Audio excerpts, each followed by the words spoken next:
but outside it's packed.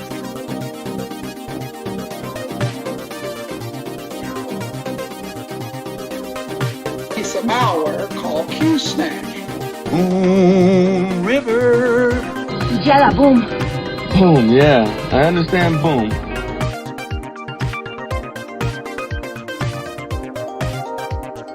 They're going to be a country no more. I actually think it will not. It will be a country no more.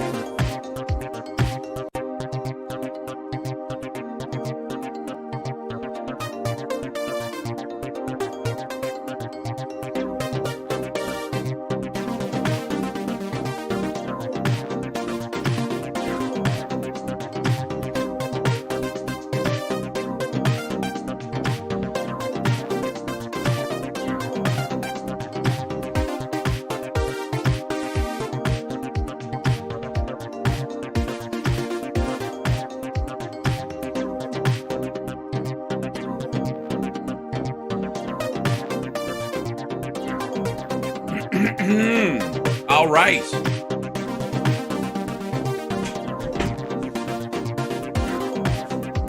Oh, my Lord. I agree. I'm a dope. All right.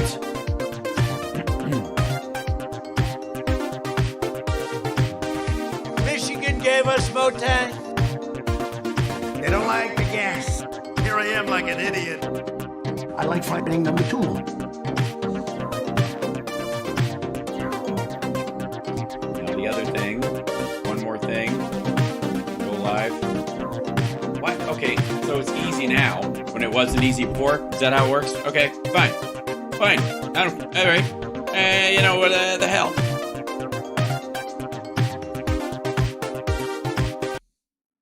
There we are. Hey, we're live. Look at that. And if I may, this part seems to be working again. I've got to check one thing. Welcome, chat room. Give me one more second. I had all of three. I have to check my camera. Hold on a second. Okay, that's good. I had to take the filters off. Yeah, this is what I normally look like. Okay. Anyways, back to, because I do have one that this makes me look presentable. This is the filter I use to make my face look normal or whatever. But it's cheaper than applying makeup or having a makeup artist. I'll just do yeah, that's better. Yeah, if I turn the filter off, then it looks like that. Yeah, that's good. That's pretty good. Do I have anything in my teeth?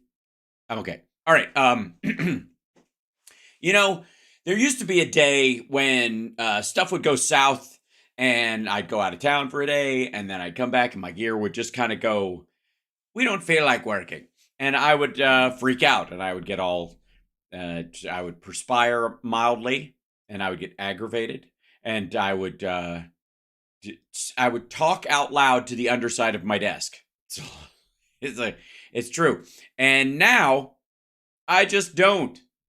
I absolutely don't. When I have a technical issue these days, I just relax. I start speaking with a British accent and I solve it, And it takes how much time it takes. And that's how it's got to work. Thank you for being here. By the way, hit the like early. Or I know it's late, but you get me. I know it's late. I know you're early. I know your plans don't include me. All right. Still here we are. Now, I have to find one more thing that also I was looking at. I had to reload all my goddamn fucking fuck. The clips that I was all prepared to do before I had to. I was like, okay, it's finally working, and then it just froze. Where is it, you bastard? Because it's particularly funny. And we won't watch this whole clip. I'm just going to show you a piece of this. Yeah, here it is. Yeah. And I should be surprised. Hold on. It's all of 43 seconds of this video. Now, I don't normally show videos I have pre-watched.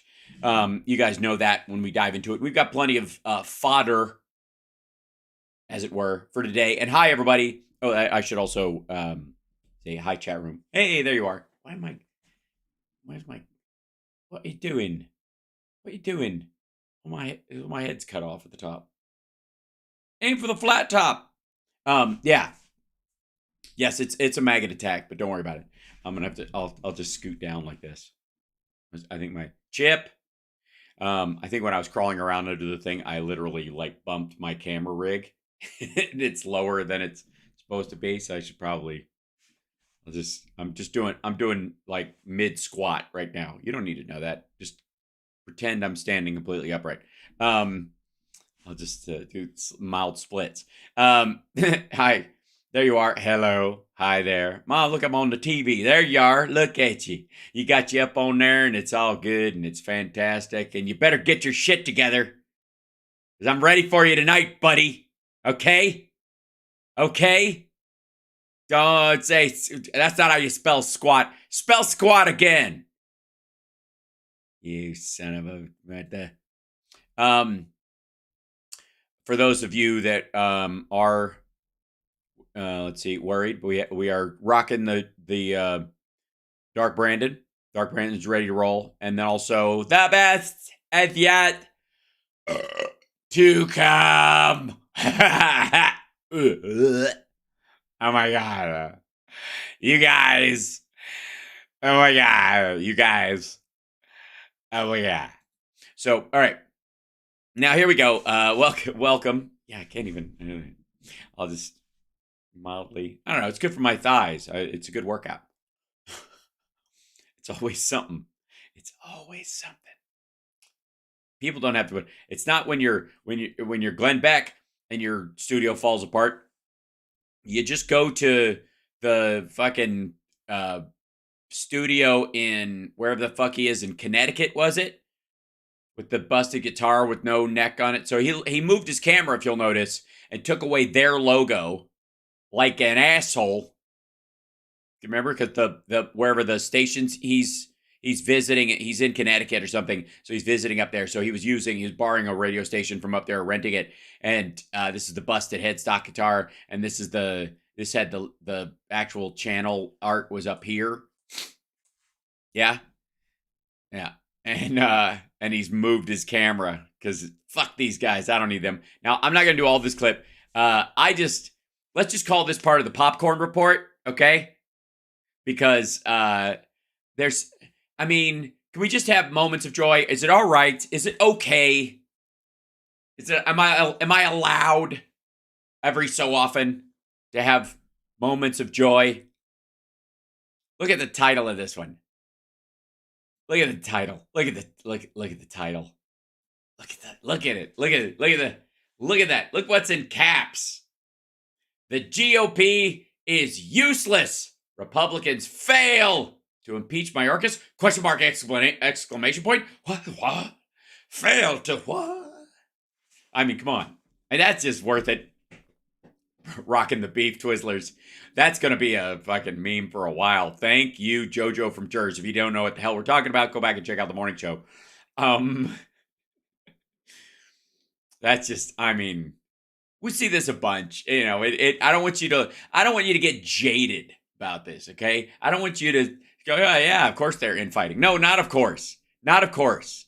This is MAGA world, motherfucker. These folks are they need every Republican and then some to vote for this dumb motherfucker in the fall, and that ain't happening. And in the meantime, are they fucking building a bigger bonfire and handing out fucking marshmallows? No.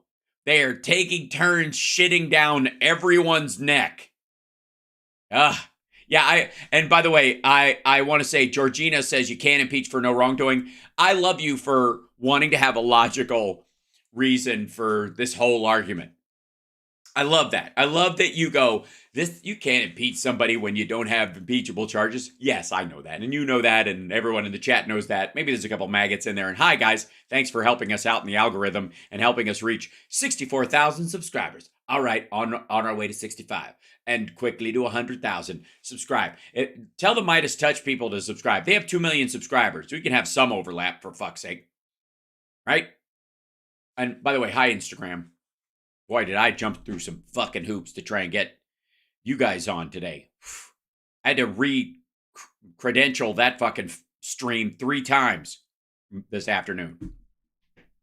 You don't need to know that. You're just here. Anyways, all right. So, hey, Boston Brian. So, you got don't don't ever take this for granted. You know what I mean? It's kind of like a relationship. You can't start taking the I love yous and the hugs for granted because they're not guaranteed in life. And each one is brand new, is a part of a new moment. You know what I mean? There are no old hugs and they're new hugs. They're just hugs when they happen. You know what I mean? And you can't let the spirit die. You got to keep it alive. And that's gorgeous. I'm just going to say. Now, obviously, what's really useless is Glenn and Pat. Now, I don't know why Stu isn't on this in this video, and I honestly don't fucking care. But, well, you'll hear. Listen to this. Brad, we're glad you're here, filling in for Stu for a few days, who I don't think works anymore. Hold on. He goes, Pat. It's Pat Gray. Well, hello, Pat Gray. Welcome to the program. We're glad you're here, filling in for Stu for a few days. Who also doesn't this ditzy fuck show up when Stu is there sometimes and just sit in the other chair? Stu is the big heavy dude who usually sits over there and is on his phone while Glenn blathers. I don't think works anymore, really. He does seem to be gone a lot, doesn't he? Yeah. I don't know how this happened. He's got the Johnny Carson schedule, and I have the schedule of Doc Severinsen. Kind of weird. Anyway, yeah, it's weird, and what a weird old analogy to make. Anyway. As if you have any new cultural references to pull from. Don't okay boomer that him. I think he and I are the same age. No. Anyways, two sad, crusty old fucks sitting around wondering why they're doing what they're doing today. Now, I like having a reason to live and a reason to do a show and a sort of a driving impetus in myself that gets me up to do things. That light is dying in these gentlemen, if it ever was kindled at all. Let me ask you, Pat. How do you feel about the GOP today? A lot like I felt yesterday, even more so, though. They're useless. They're worthless. And I don't even know.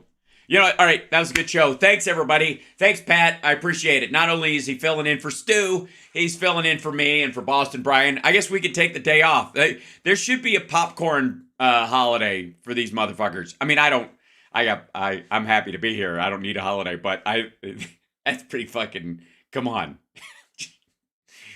Yeah, you think everybody at like Midas Touch and Brian and Texas Paul, and we're like, all right, what the fuck am I?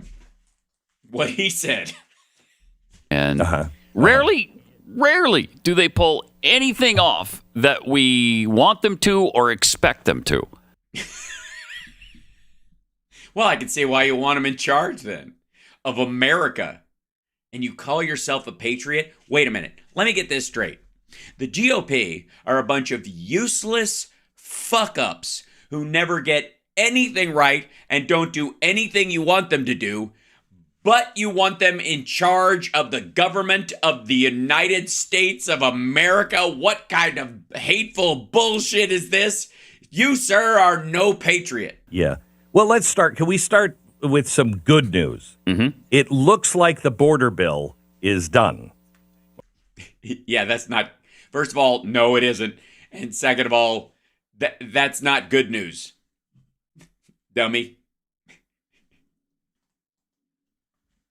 I suppose if you're an idiot trying to notch a belt, you'd want that to be the situation. By the way, we don't need to watch the rest of this because they're just trying to justify their existence the rest of the video. It's like 10 minutes of like, well, they may not accomplish anything, but at least they didn't accomplish anything that might have actually hurt Trump in the election or helped. It's like a first do no harm thing, right? Oh, God, it's so great. And let's see, where do we even start? Okay. Yeah, I mean, we kind of have to, let's just go straight for it.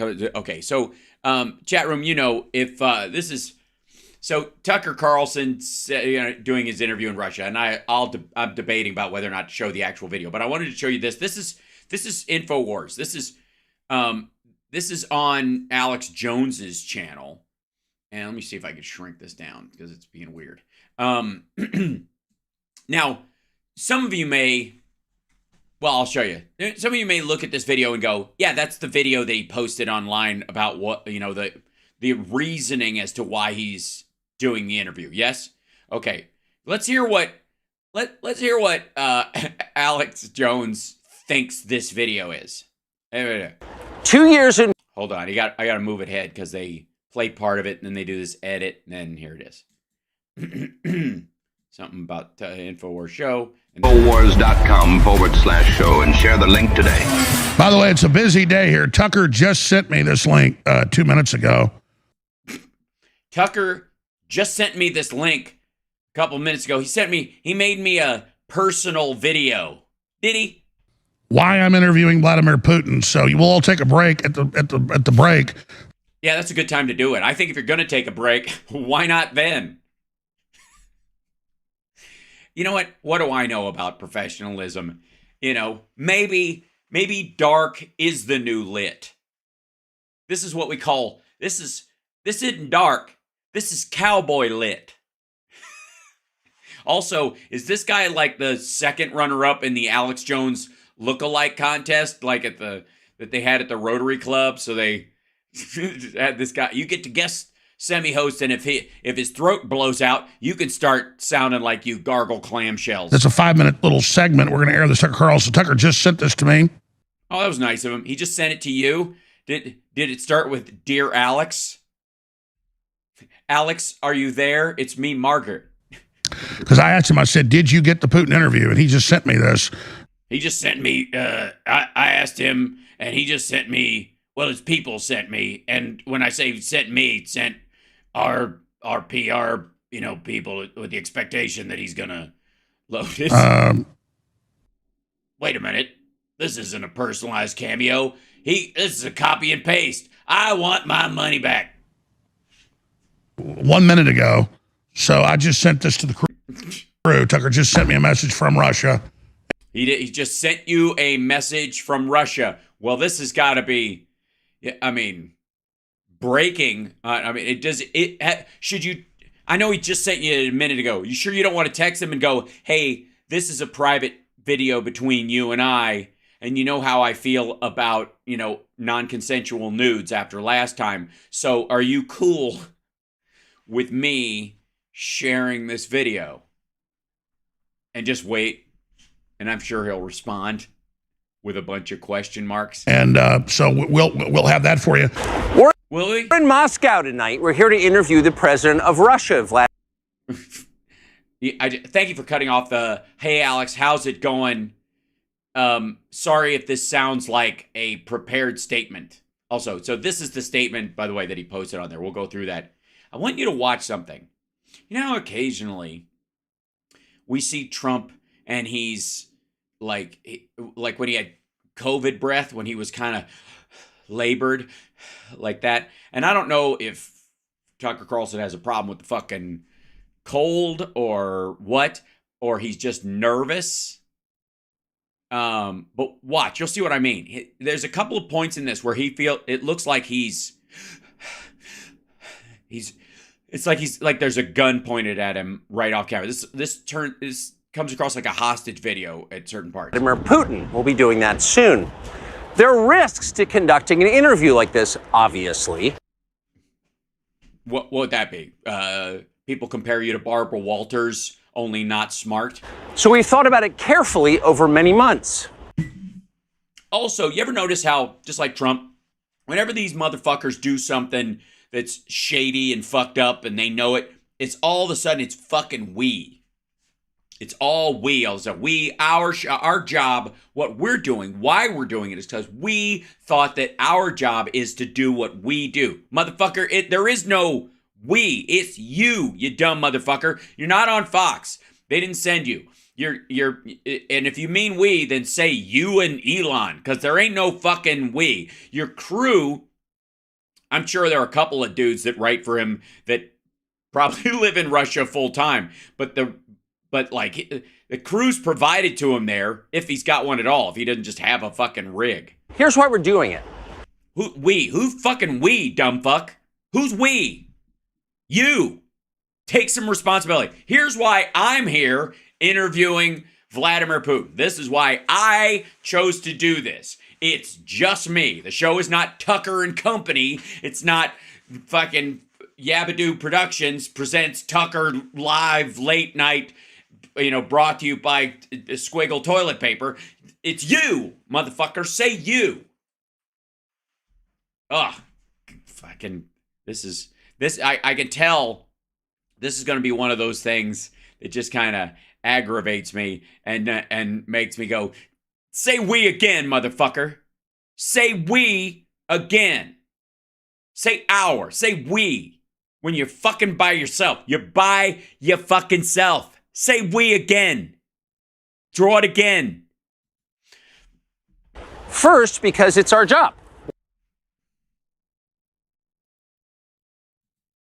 Say our again. Say our again. Our job. Our.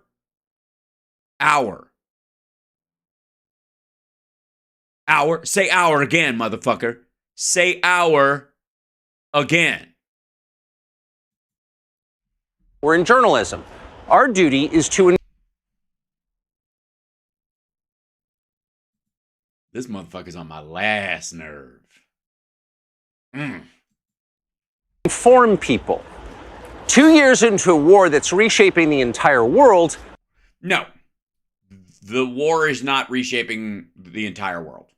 There's a lot going on. It's not reshaping the entire world. This is him admitting that Russia told Iran to tell Hamas to attack now and that they gave him a go-ahead because he's siding with the axis of evil that they're trying to build between Russia, China, and Iran, which is a fucking, it's not a paper tiger. It's a house of cards tiger. Most Americans are not informed. Well, you mean your viewers, sure. They have no real idea what's happening in this region. This region? What? There's a region? You're not in the fucking Donbass, motherfucker. You're 600 miles inside Russia. Here in Russia or 600 miles away in Ukraine. Uh-huh. But they should know. They're paying for much of it in ways they might not fully yet perceive. What is that, a threat? You guys are going to pay for this? Is that what you mean? Because that. Let's be abundantly clear. He's pushing the tax nerve right there. Yeah, he's just trying to poke that tax nerve. But what he means is you're going to pay for this in ways you don't even realize because now you've got an enemy. Now you've done it. Now Vladimir Putin knows who you are and whose side you're on in your ass faces. The war in Ukraine is a human disaster. Well, Russia's lost almost 390,000 soldiers in a war that was supposed to take them 6 days. And by the way, let me explain something too about the 390,000 dead fucking Russians. They're Ukrainian deaths as well, but these people are at least fighting for something. At least their family knows that they're doing something worthwhile. Vladimir Putin has thrown 390,000 Russian men and women into, mostly men, but a few women, into a fucking chipper shredder just for a jerk around. 390,000 human beings. For a war that I guarantee they told everybody they said it was going to take 6 days, but there would be 0 deaths. Not, we might lose a couple people, this could be tough. 0. Fucking 0. It's left hundreds of thousands of people dead, an entire generation of young Ukrainians, and it's depopulated the largest country in Europe. Whoa. It has depopulated the largest country in Europe. Now, I know he doesn't think Russia's part of Europe. And Russia doesn't think Ukraine is part of Europe. So I think he's still talking about Ukraine while being ambiguous enough to really point out the fact that Russia has lost the lion's share of bodies in this situation. Fucking stupid. But the long-term effects are even more profound. Yeah, imagine what would happen if we just let Russia have them. This war has utterly reshaped the global military and trade alliances. Why? Because we're no longer putting up with their bullshit under the pretense that they're, I mean, they're not our enemy, but they're not our friends. And it's, and they got nuclear weapons, so we should probably just let them kick the fuck out of some Georgians every so often. That's the price of peace, right? And my latte's getting cold. And the sanctions that followed have as well. And in total, they have upended the world economy. No, they haven't. COVID did. The sanctions have had some impact on it, but no. Believe me, Russia's not having a problem keeping the lights on in Moscow, and there is no fucking way this dipshit is going to any of the towns where they're having blackouts. Not happening. Meanwhile, while he's there, he'll just talk about how beautiful the shit he gets to see, the underground fucking clubs, all the John Wick looking fucking party scene bullshit they have there is that they run him around in and show him how full the grocery store is by taking him on a guided tour. The post-World War II economic order, the system that guaranteed prosperity in the West for more than 80 years, is coming apart very fast, and along with it, the dominance of the U.S. dollar. Oh, yeah. Please tell me that you're carrying this fucking bricks bucket for Vladimir Putin, that for all this bullshit about defending Russia and big bad America and NATO is scaring them into having to rape Ukrainians. That's, because it's the economic plight of the average Russians that Vladimir Putin is getting, is driven by. And that's why he sends literal rapists from jail to get a boner for attacking women and children in villages in Ukraine. It makes sense. I mean, look, one thing follows the other. That's just how things work naturally. You economically or strategically feel upset by how another country is treating you, and then you respond by getting a boner, and then what are you going to do with it but put it in someone against their will as blood runs down your leg? Jesus Christ, this fucker. These are not small changes. They are history-altering developments. Right, yeah. I do think that historically we shouldn't have been putting up with Russia's bullshit this whole time. That the illusion that we were wedded to the petroleum markets has lashed us to the worst fucking people on the planet. So yes, you know what? That's a history and a present and a potential future that should be altered. We should not continue a future where we are begrudgingly allowing Russia to do whatever the fuck it wants and kowtowing to petroleum states of any sort because they can fuck with the market enough to change the cost of everything and drive our businesses, like especially small businesses, into the fucking toilet like we have for decades, just because, they might, what if they get mad? They're mad anyways. They're never going to stop this shit. So fuck them. This is what happens when you learn your lesson. This is when you go, you know what? I've been dragging ass on this for long enough, and it's time to shit or get off the pot. I can't put up with this anymore. Even if it hurts now, I should have dealt with it a long time ago. It's going to hurt now, but I got to do it. They will define the lives of our grandchildren. Most of the world understands this perfectly well. They can see it. Except Americans. Most of the world, by the way, means not Western countries. Anyone in Asia or the Middle East what the future looks like. Yes, ask anyone in China what the future looks like. Go look at their fucking... You think people in the United States, with the job market that we have, and the fucking interest rate issues that we've had, and inflation coming down, and gas prices coming down, all this stuff, you think our little fucking, like suburban angst polls are anything like whether or not people in China think they have a fucking future right now if they're allowed to speak freely? And yet the populations of the English-speaking countries seem mostly unaware. They think that nothing has really changed. And they think that has nothing really changed? Okay, sure. And they think that because no one has told them the truth. Their media outlets are corrupt. They lie to their readers and viewers. All right, why am I not just watching RT at this point? Anybody? Anybody? Why? Why am I not? What's the difference? That's what Solovyev and Simonyan say. This is the RT line. And also, this dumb motherfucker has been, for whatever reason, he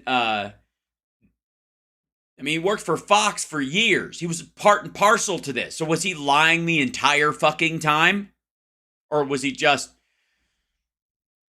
And by the way, he was telling this, he's basically saying the same shit. He's been a fucking Putin toady for the last, at least 7 years. And they do that mostly by omission. For example, since the day the war in Ukraine began, American media outlets have spoken to scores of people from Ukraine, and they've done scores of interviews with Ukrainian President Zelensky. Yeah, they're the people who were attacked. They are our allies. They are the people that in both a political sense and a strategic sense are on our side of the issue. It's funny how the best way to express it, I think, is that he's basically saying, like, why do we always talk to the rape victim? Why don't we ever get the rapist's point of view? Why don't they ask him what maybe if his needs were met, this wouldn't have had to happen. Maybe if she would just lay back and take it, or her parents would marry her to him, maybe then, but the West, the English-speaking countries, they're not interested in that. They're not interested in having a deep understanding of the what and the why. All they want to do is jail the motherfucker. We ourselves have put in a request for an interview with Zelensky, and we hope he accepts. But the interview... Fucking... We? You hope we? What are you, the fucking queen now? Say we again, motherfucker. We? Somebody in the chat is saying, is RT still around? Yes, it is. Russia Today is on the internet, and you can access it from the United States any fucking time you want. The only thing that shut down was their offices in New York, and Russia Today shut down their own offices. The government didn't do it. In the UK, they had issues because they have more rules about what constitutes free speech. They do not have an absolute right to free speech like we do in the United States, obviously with some exceptions. RT could have still had their outlet in New York City. They shut it down because their hosts, as full of shit and as toady and fucking tanky as they are, some of them were bristling at the idea that they'd have to defend this attack, so they just shut down the whole fucking network. He's already done in the United States are not traditional interviews. They are fawning pep sessions specifically designed to amplify Zelensky's demand that the U.S. enter more deeply into a war in Eastern Europe and pay for it. It's an interview with an ally about what they need.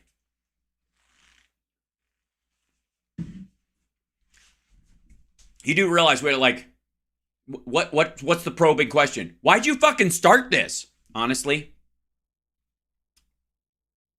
He's the president of the country that was attacked. That is not journalism. It is government propaganda. No, this is government propaganda. It's just agitprop bullshit. Propaganda of the ugliest kind. No, that's not true. Don't be an asshole. Propaganda of the ugliest kind. Go look up at some of the cartoons they used to draw about Jews in Nazi Germany. Shut the fuck up. Shit. Look at the ones that Syrians draw about Jews today. How about that? That's propaganda of the worst kind. Kind that kills people. No, this does not kill people. That doesn't kill people. How in the fuck does supporting an ally who's been attacked kill people? Man. At the same time, our politicians and media outlets have been doing this, promoting a foreign leader like he's a new consumer brand, Not a single Western journalist has bothered to interview the president of the other country involved in this conflict. Okay, that's not true. Other Western countries have put in interviews with him. They have actually had interviews with him. They have interviewed him at, I think at it wasn't the G7 because he's not part of the G7, but that addendum G7 fake event that they put on with the Chinese. He was interviewed there. This is just flat out false. Now, I can't tell if he's just using this as a manipulation point to kind of make his viewers, and this is largely probably what it is, make his viewers think that he's doing something that everyone else is afraid to do. No one else dare to do this, right? More than likely. That's why he's doing this, right? It's why he's saying this. But the other side is that it allows, I guess he can also plant this narrative, this seed of a narrative into his viewers' minds that he's going to give them a piece of information that they wouldn't get anywhere else or at all because the rest of the truth is being kept from them. On the same level of like the earth is flat and it's surrounded by an ice ring. There aren't poles. It's just fucking ice everywhere. And then if you try to reach it, black helicopters will turn you back because the elites live on the other side of the ice wall in absolute luxury while the rest of us are in some sort of fucking petri dish where they conduct experiments on us because that's their opinion of life on Earth. Vladimir Putin. Most Americans have no idea why Putin invaded Ukraine or what his goals are now. They've never heard his voice. Okay, yes they have. It's been years, dummy. This shit's been going on for a long fucking time. Of course they've heard his voice. That's wrong. Americans have a right to know all they can about a war they're implicated in. We're not implicated in this war. We are not implicated in this war. And by the way, if he's saying people need to know why he started this, and if the reason he started this is because America bad, fuck you. I don't know. Can we just back up to the whole to a line of like sanity where the idea that another country is like, oh, I was nervous about what America might do, so I just decided to fucking strafe bomb buildings and send Wagner Merc rape squads into cities just to show them who's boss. And you're like, well, I understand America's scary. Who the fuck thinks like that? Seriously. This is some straight up Jimmy Dore bullshit. We have the right to tell them about it because we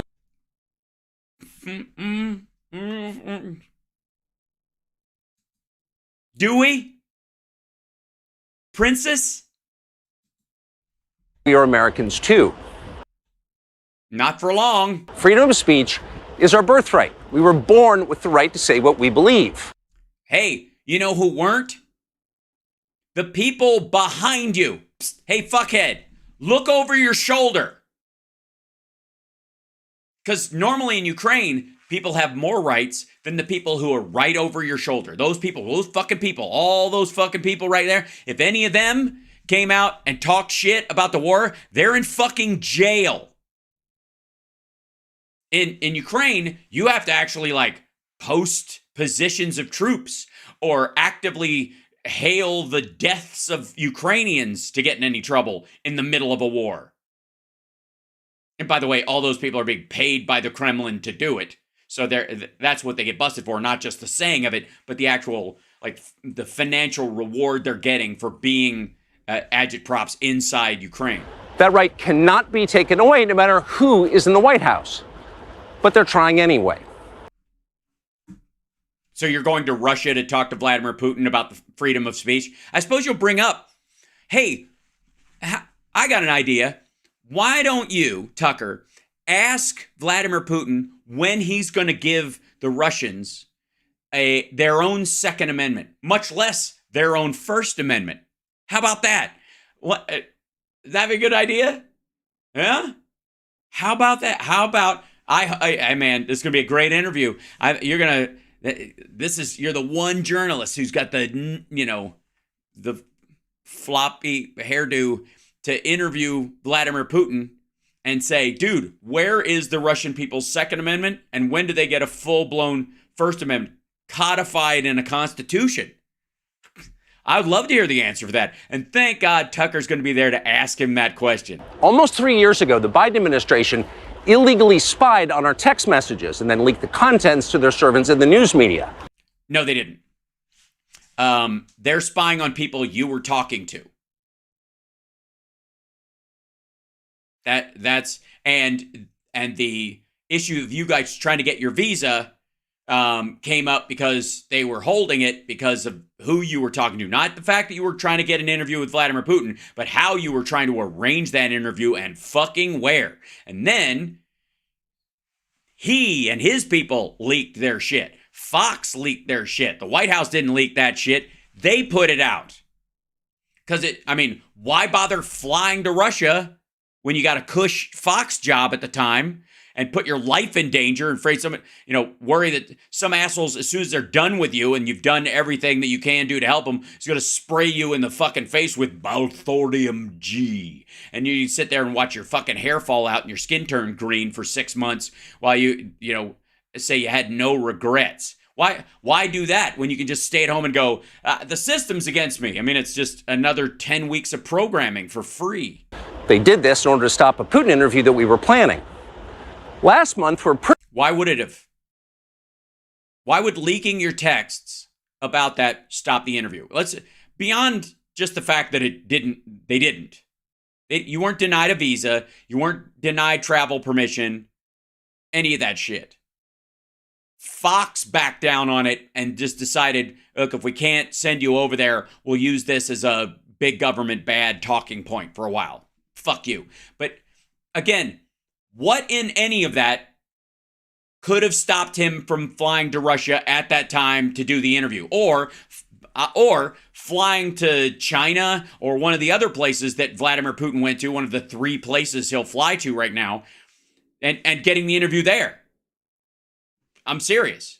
And also, why wouldn't Vladimir Putin take an interview with Tucker Carlson in China or in, I don't know, wherever the fuck, Iran or wherever the fuck he vacations these days? Why? Why'd you have to go to Russia for it? If it's about traveling into a country like this. Pretty certain they did exactly the same thing once again. But this time, we came to Moscow anyway.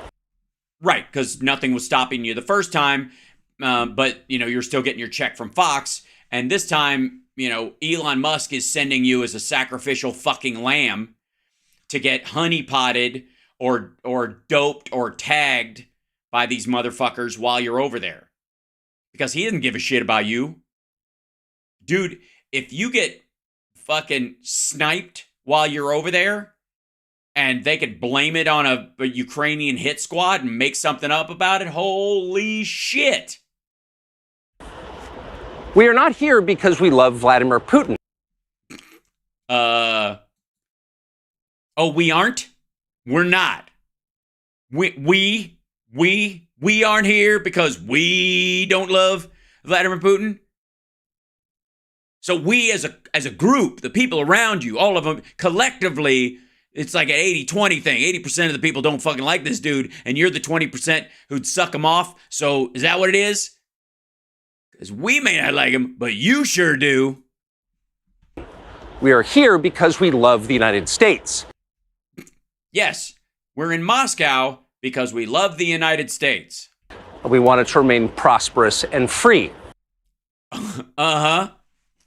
And the only way that can happen is if Russia gets Ukraine and does whatever the fuck it wants with these people, because it's not our fucking problem. And I was making a shit ton of money selling product into this country until these goddamn sanctions come up. Because remember, by the way, lest we forget, this is a trust fund, baby.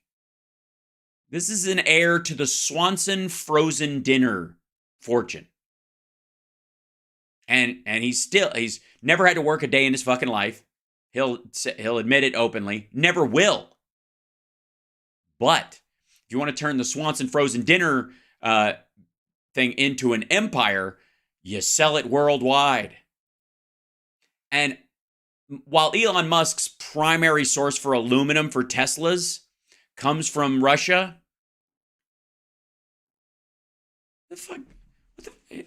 Just Swanson dinners, they came in aluminum trays for the longest time. Do they still? That's interesting, huh? If I gave a shit, I'd look. We paid for this trip ourselves. We took no money from any government or group. Uh-huh. Nor are we charging people to see the interview. It is not behind a paywall. No, it's an eyeball grabber for Elon Musk. And also, it's promo. You're rich, dude.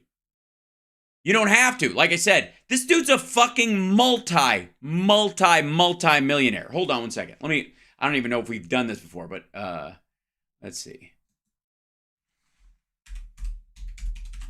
Because as far as like, this dude's like, care about what happens to the average American or what have you. This dude is a fucking, has ivory towered it forever.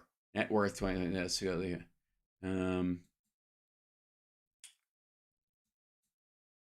Yeah, currently he's worth $30 million. He's also, like I said, an heir to the Swanson frozen food corporation. There you go. Hold on. The Kremlin corrects Tucker Carlson's false claim. Yeah, because he says nobody's interviewed, whatever. Worth $30 million, has hosted a show. Co-founded the Daily Caller before selling his stake in 2020. He reportedly makes $8 million a year. So let me get this right. He's worth 30. He's got a lock on 30. He makes 8 and what? Spends 8? He lives an $8 million all cash lifestyle. That motherfucker spends $8 million a year and just sits on whatever was there or shaves off a little. One can watch the entire thing, shot live to tape and unedited, on our website, tuckercarlson.com.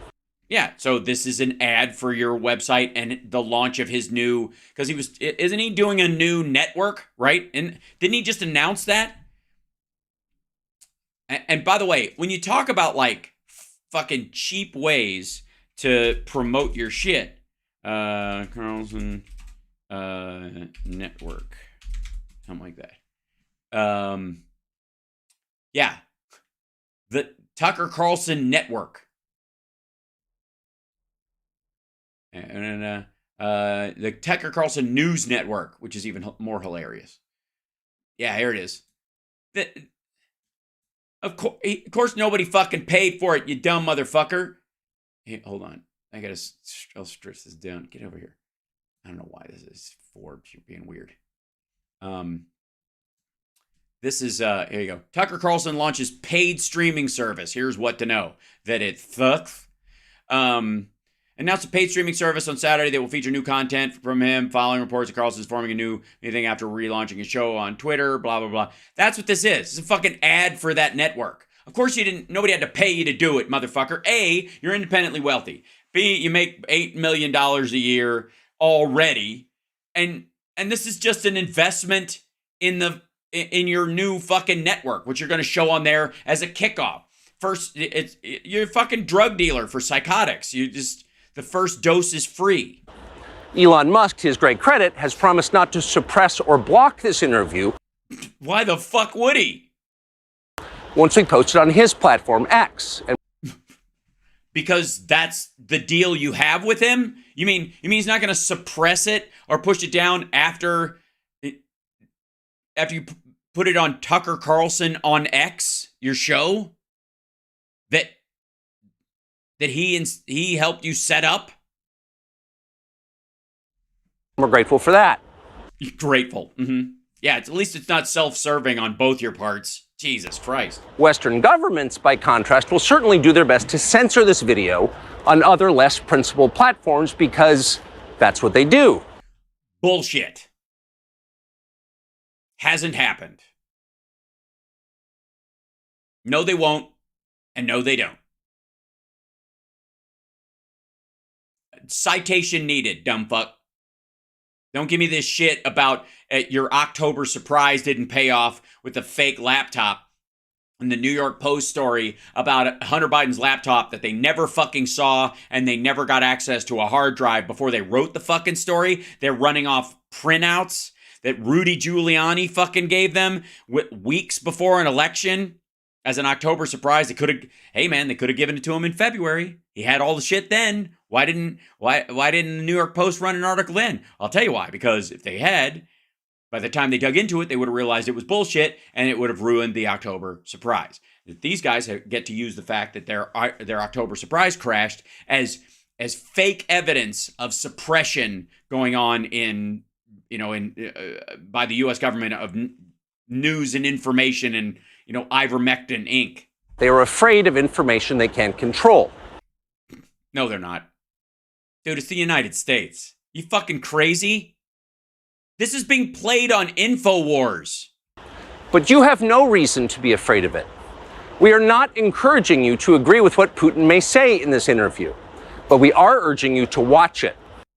Where I ask a series of questions that will lead you in the direction of sounding like an asshole to everyone around you if you don't agree with him. You should know as much as you can, and then, like a free citizen and not a slave, you can decide. Fuck you. The idea that this motherfucker invokes slavery. First of all, the United States currently has the most successful economy on the planet post-COVID. Period. End of story. No question. None. Secondly, that was not guaranteed. With bad policy and the fuck around, ideas of the fucking Bush, like Bush style, like Hank Paulson shit, we could have collapsed into it. With Trump's ideas, we could have collapsed into it. Biden guided this out, and he should get fucking credit for it. But the fact that this motherfucker, again, born with a silver spoon up his ass, or more to the point, I guess, in his, what's that going to play at all? It takes longer. No, we'll wait. It's going to just say it on its own in a second. Born with a silver spoon in his asshole. They just say the button's on a delay because it takes time to wake up. It's like old gear. I think it overheated. Anyways, the idea that this guy would invoke slavery, and just have no idea just how fucking, just full of yourself and blind to reality you sound. For yourself. Thanks. I don't fucking play it. And then, down. All right, I don't know what the fuck. I gotta tell you something about 1776. Ladies and gentlemen, we're in a war against the globalist. No, you're not. No, you're not. You are not.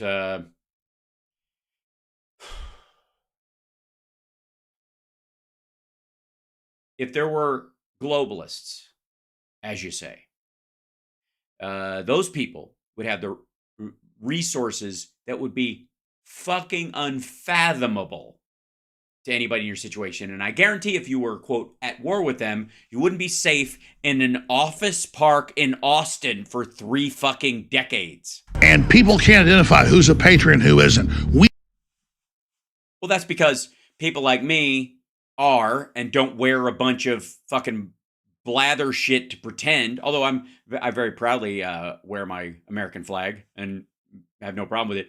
But meanwhile, the reason they might be confused is because you're absolutely full of shit and on the take, and you wear all this 1776 don't tread on me fucking bullshit garb and try to hide behind it. It's like saying people don't know who a real Christian is because you got the Mike Pillows of the world wearing a fucking cross on their lapel. We want to identify as pro-human and anti-globalist. So the globalists aren't human? It's a war against the reptiles. We want to let people know we're 1776 Part 2. That's why. You're not 1776 Part 2, you dumb motherfucker. We don't have a monarchy. We don't need it. You don't need a Part 2. It's still here. America's still here. Still a functioning democracy. You might not get your way, but that's the nature of it. There is no, you fucking beta version of 1777. I designed this amazing. Eat shit. I designed this amazing. Get the fuck out of here. No. Jesus Christ. A fucking knockoff street sign with 1776 on a mile marker with the fucking "Don't Tread on Me" snake and red, white. Like, just hit every base and mean none of it while you're at it. Good Lord. Anyways, the rest of that shit is ads. But by the way, I hope you guys enjoyed the very personal video that Tucker Carlson sent to his bestie, Alex Jones. And it was, luckily, I got, I tuned into the members only version of the show so that I could, get that little inside scoop to you. I feel like I was showing you something like looking at his phone over his shoulder. So, anyways, love you guys. Don't forget to like, subscribe, give a thumbs up, support the show, super chat if you would. Help us out, a cup of coffee, whatever you can afford to support the show with. If you can't, then just hit that like and share the show. That helps us immensely and lets the maggots know we're here still, and that the deep state is not taking us down, and I'm not being shadow banned. Now, next up, I think the award for shittiest AI Trump propaganda picture has to go to Gorka.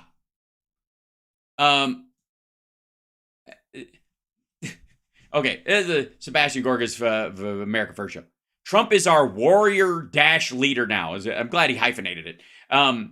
Look at this. First of all, I will say this. The nut necklace is fabulous. Honestly.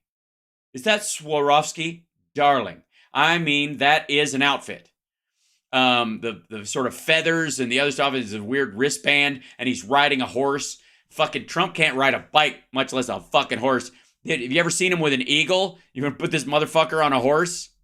By the way, I would pay money to see Donald Trump try to get on a horse. I swear to God, I think you and I both could watch a video of this dopey motherfucker try to get on a horse for hours. Talk about a Darwin Award video on loop.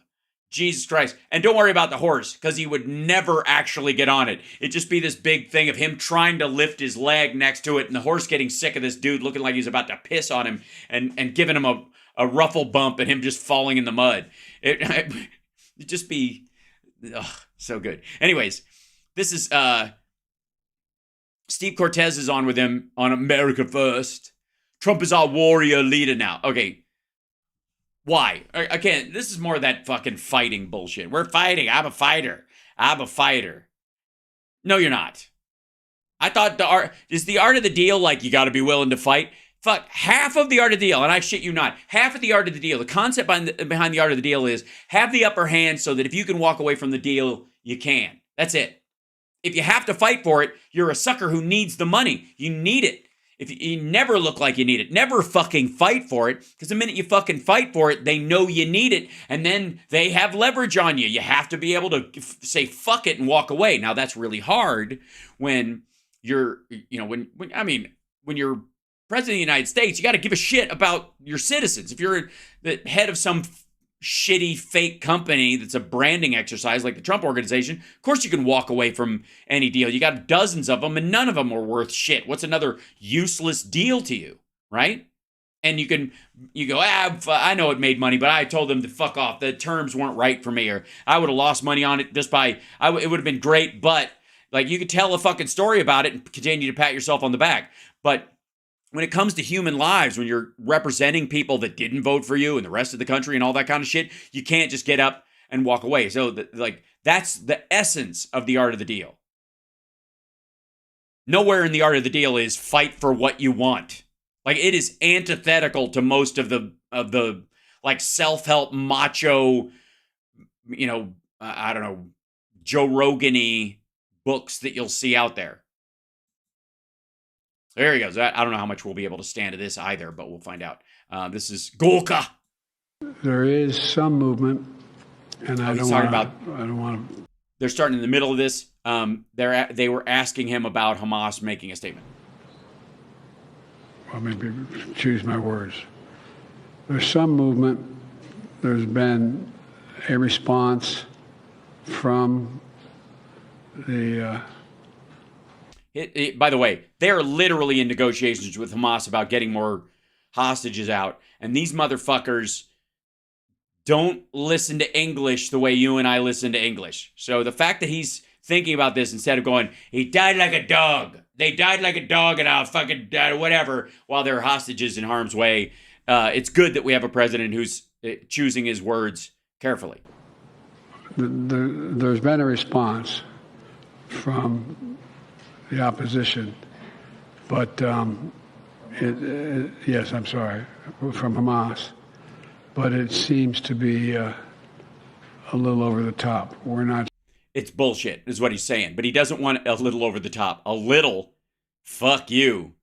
They're like that. Well, we'll give back all the kids that are still alive, almost all of the women and none of the men, and we'll shuffle. And by the way, we're not going to give you any proof of life.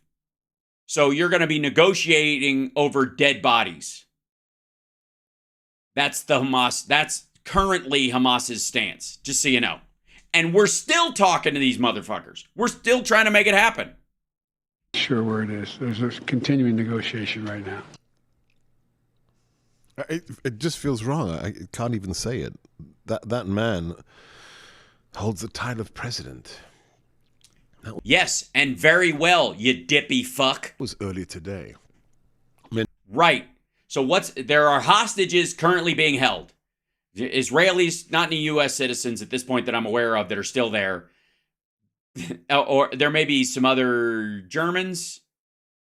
Yeah, I think there are two. There might be German and French nationals that are still amongst the people who are missing. I wouldn't say they're still being held as hostage, but the potential that they are means you got to speak carefully. To be a press conference with no questions about the McConnell-Biden border bill. Then he took some questions and... No, he didn't say that. He literally in this, and I think it shows the particular type of cowardice that Gorka has right here, is that he, and that right before that question was asked, they said, do you want to talk about the border bill? And he goes, no, they're still negotiating about bringing it to the floor. They're going to do it by, he goes, I'll be back here on Thursday and I'll be glad to take your questions on it, which is the time period where they were going to bring it to the floor. They were going to let it go through and try to put it up for a vote, which they did today. And they're going through that process. So tomorrow he'll have more answers on it. But he was basically like, they're negotiating. I don't want to get in the way of it. I don't want to throw, I'm for it.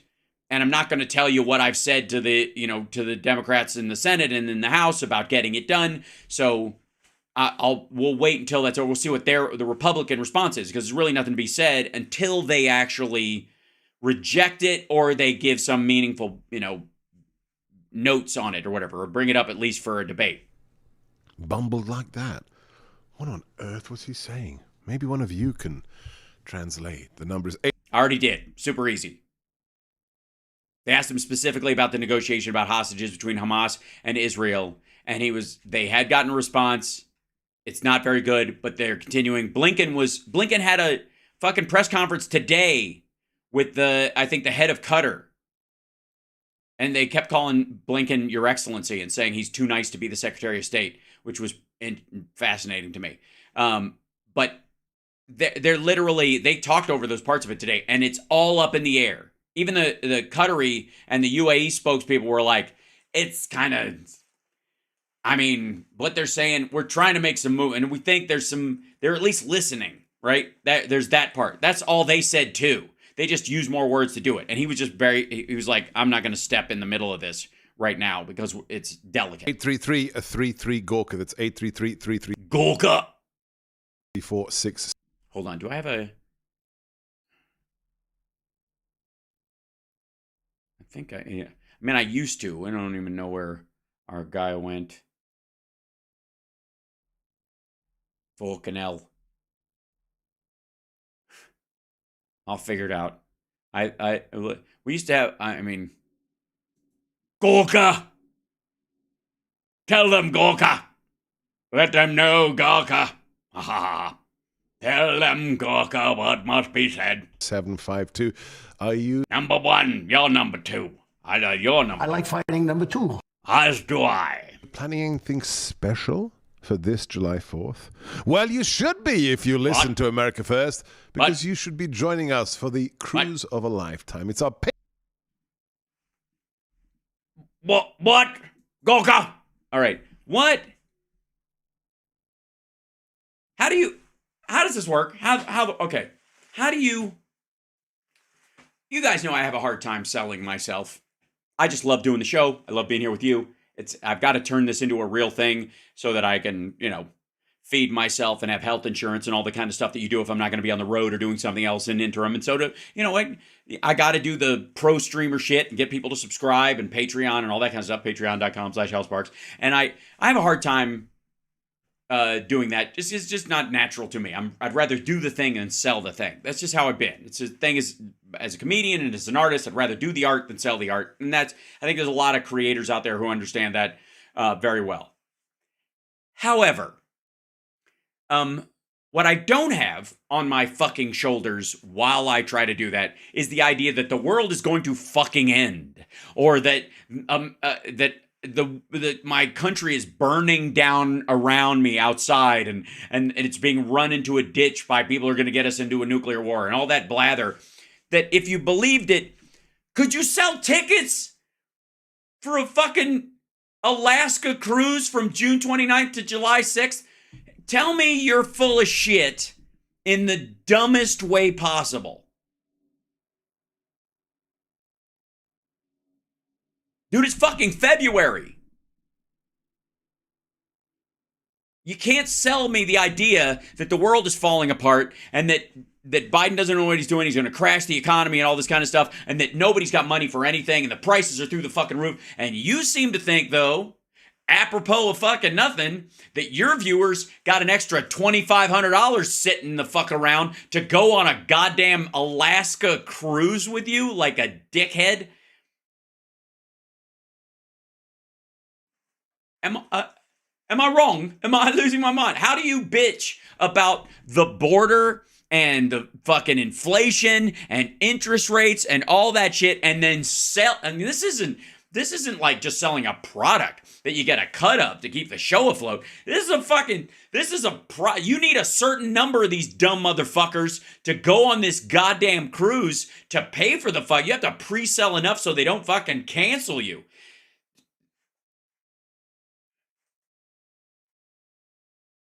How?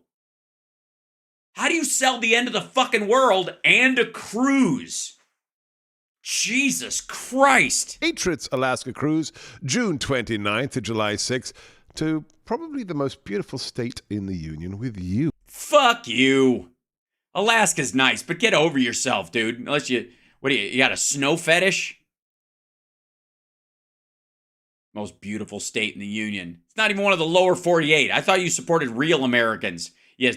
Is this a new like team suck for to get money out of maggots that you and Sarah Palin and fucking Ted Nugent are in on? Because Jesus Christ, have they been siphoning money away from these dumb motherfuckers? Well, our listeners. I'll be there with my muse Katie Gorka, with our West Coast warrior princess Jennifer Horn, with Krista Gall out of Philly, and is that her? Our master of morning radio, the one, the only Mike Gallagher. Whoa, not Mike Gallagher. Hey, honey, look. Is that Mike Gallagher on a fucking jet ski in freezing water? Did anybody... Oh, shit, he got hit by a... Is that a narwhal? God damn. He's down. Yeah, he's not going to make it. They're not going to even be able to... This is nothing... This is not even a... You can't even get to him. Let's just watch him sink. If you missed our trip to the Holy Land a year ago where we took 350 of our listeners, it was incredible. If you want... Yeah, and when you came back, was America gone? Was it a husk? Was there no one left? Wanted to come on that trip but couldn't? Join us for this... Well, not so much couldn't. ...venture closer to home where we will just... So, that's weird, too. Did something happen in the Holy Land that, you decided to plan your next cruise on the opposite side of the fucking world? Is there any place where... Sorry, 1 second. Gorka! We can't go to the Holy Land again. No one wants to go. So, Gorka, we have decided that we must find a place that is the most un-Gaza place on the earth. Yes. So we think the farthest place that we can get from what's happening in Israel and Gaza, the Holy Land, as you like to put it, you weird fuck, Gorka, is that we're going to go to a place where no one would survive in the water for more than 45 seconds. You know, to swim. Gorka. Oh, thank you for the super chat. Sell yourself, that she says, Deanne. We love you, and it's all like to have you bring this crap with your humor and immense knowledge. Thank you so much. I try. Whew. Man, Oshevitz. Rejoice in the beauty of Alaska. Shut the fuck up. All right. This dude, all right, it was one thing. Fucking hell. It was one thing when we would occasionally get one of these dickheads and like the redacted dude who sells gold and fucking Glenn Beck and his shit. Yeah, oh, he's trying to be Tom Hartman, right? I was on the Liberal Voices cruise with Tom and Rachel Maddow. I'll have you know, back in the day, when we were, when she had just gotten her job at MSNBC, but she and I were both hosts on Air America. I was a temp, but she was always hogging the copy machine because she works really hard. I was like, I need to print some shit. And she had her shit laid out on the floor. You know that picture of Rachel with all the paper laid out on the floor? That's how she actually operates. So I'm in, I went on this tour with her on there, and she made fun of the fact that, her and her cocktails, it's story time, kids. She made fun of me because I don't drink, that I would always drink these mocktails that they had on the boat when people would get something rather than just juice or whatever the fuck. And she called it my spa water because they kept putting like giant sprigs of mint in it. So it was just like soda and fruit juice and whatever. And she called it spa water. And I showed her though, I don't know if you know this, but she's like a good 6 inches taller than me. No, she's 4 inches taller. It seems like a lot, but she's like here. And I beat her at basketball. We played a game of horse. She played basketball in college. And I didn't go to college. I beat Rachel Maddow at a game of horse on the roof of a cruise ship. They had a deck, like they had a basketball court on the very top. How you like them apples, huh? True story. Okay, back to our ridiculous. This dumb motherfucker trying to just. And by the way, I'm for this. I support this cruise. If you can stand to be on a fucking boat with Golka, go for it. Fucking go up there, bring a bag of money with you, and throw it off the fucking deck. Just fucking, you and your dipshit wife, just fucking throw $50 bills into the icy water like a bunch of assholes, because that money is not going into the coffers of the RNC or helping get Republicans elected. You're just fucking doing an ice lap with this asshat. I use promo code Seward's Folly. Good Lord. And plot together how to take back the Republic from those who wish to destroy it. Book your cabin today. Just put a deposit down. Over 200 cabins have gone, so hurry! Go to sebgorka.com and the Patriots Alaska Cruise banner. That's SEB. Jesus Christ. Yeah, go. Do it. If you can stand it, if you're anybody even close to wanting to do that shit, please join this dickhead.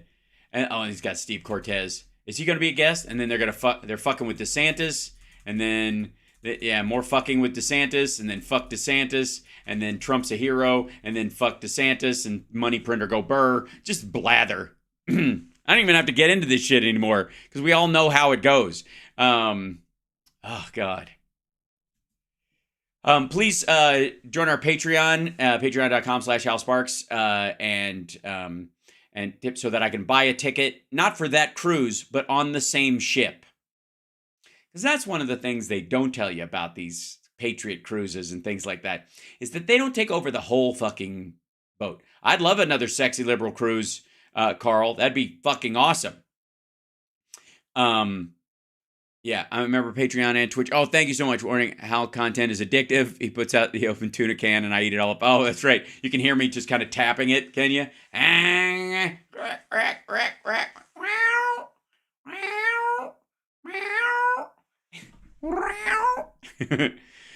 Thank you for that. That's very sweet. Thanks for the super chats, guys. Thank you.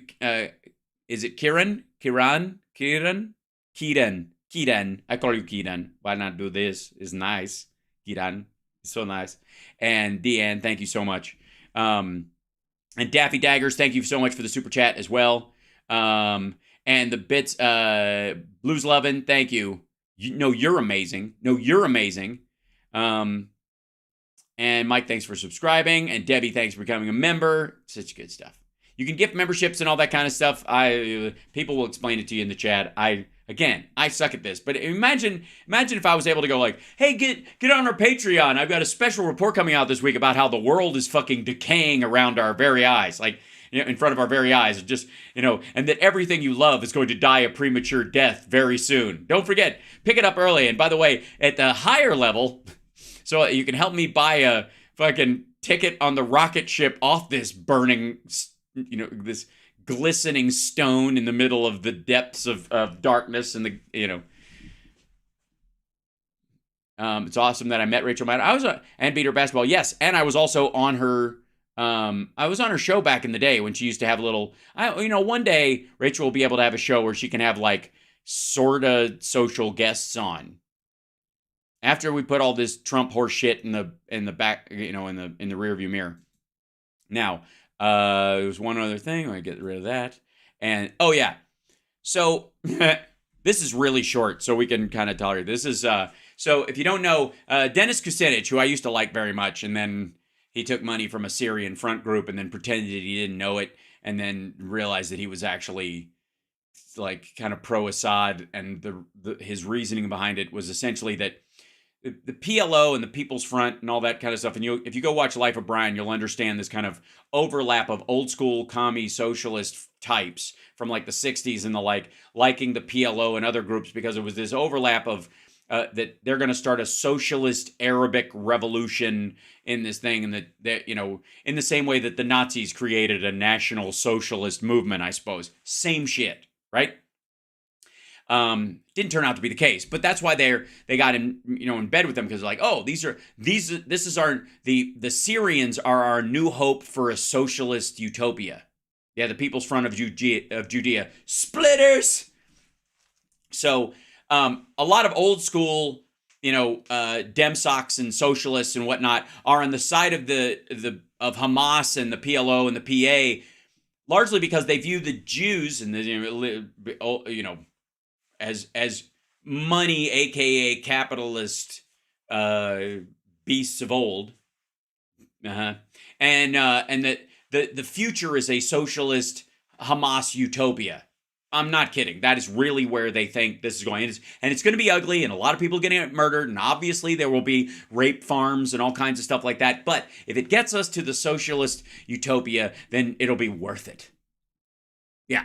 Arab Spring grifters. Yeah, the people who are trying to ride on top of that and pretend that they actually gave a shit. And when actually they support the more violent factions that are out there because those are the ones that pretend to have this.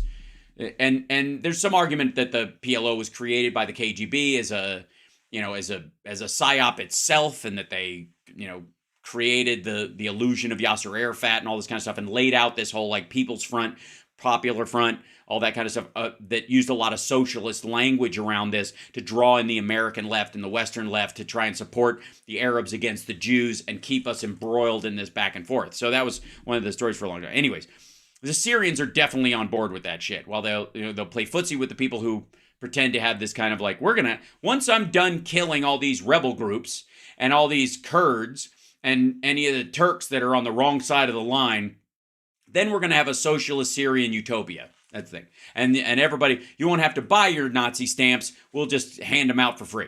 So, yes, you can buy Nazi stamps and put them on your packages in Syria.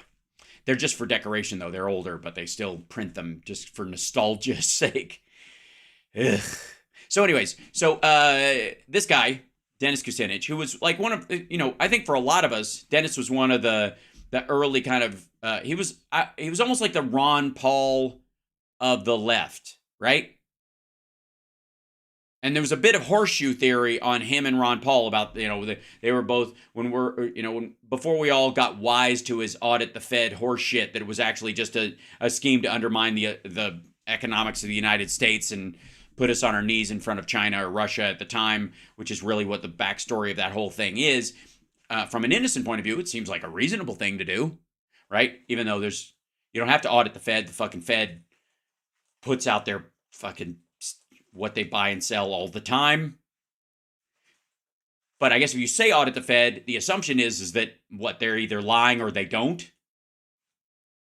And if anybody walks up to you and go, the Fed's books are available. You can go look at them. Just real complicated shit. Most people don't. Yeah. So anyways, there was a lot of overlap with Kucinich. And back in the day, I liked him very much because he was, he seemed to be anti-war at the right times and that kind of stuff. And again, if you look at it that way, so was, in theory, Trump and Rand Paul. Now, it turns out that they weren't at all, and that Trump's whole thing was, his problem with Iraq was, we're going to go in there and we're not going to take everything they have. We're not going to take their oil in exchange for protecting them from themselves. So anyways, Kucinich is unfortunately in that ballpark. He was running Robert F. Kennedy Jr.'s campaign. He's not anymore. And this is his reasoning, I guess. We parted ways. This is why I quit RFK Jr.'s presidential campaign, Dennis Kucinich. Let's see. And it's a 4-minute clip. It's really short. Hey, before I let you go, I just want to ask you about your stint with the RFK Jr. Yeah. And, we think a lot of people have, attracted to his free speech stance like you have, anti-censorship, his ability anti-vax to stand up against corporations. You do realize you can win a day of hawking with something that all of us plebes have dreamt of doing with a Kennedy. We're gonna go hawking. As an environmental lawyer, and he stood up against Big Pharma. Which, by the way, his stint as an environmental lawyer, there are things where people do. Oh, he's loud. I'm sorry. Beg your pardon. There are things that people do that's good, that they're doing not because they're all in on it, but because they need to rehab their image. We see it all the time.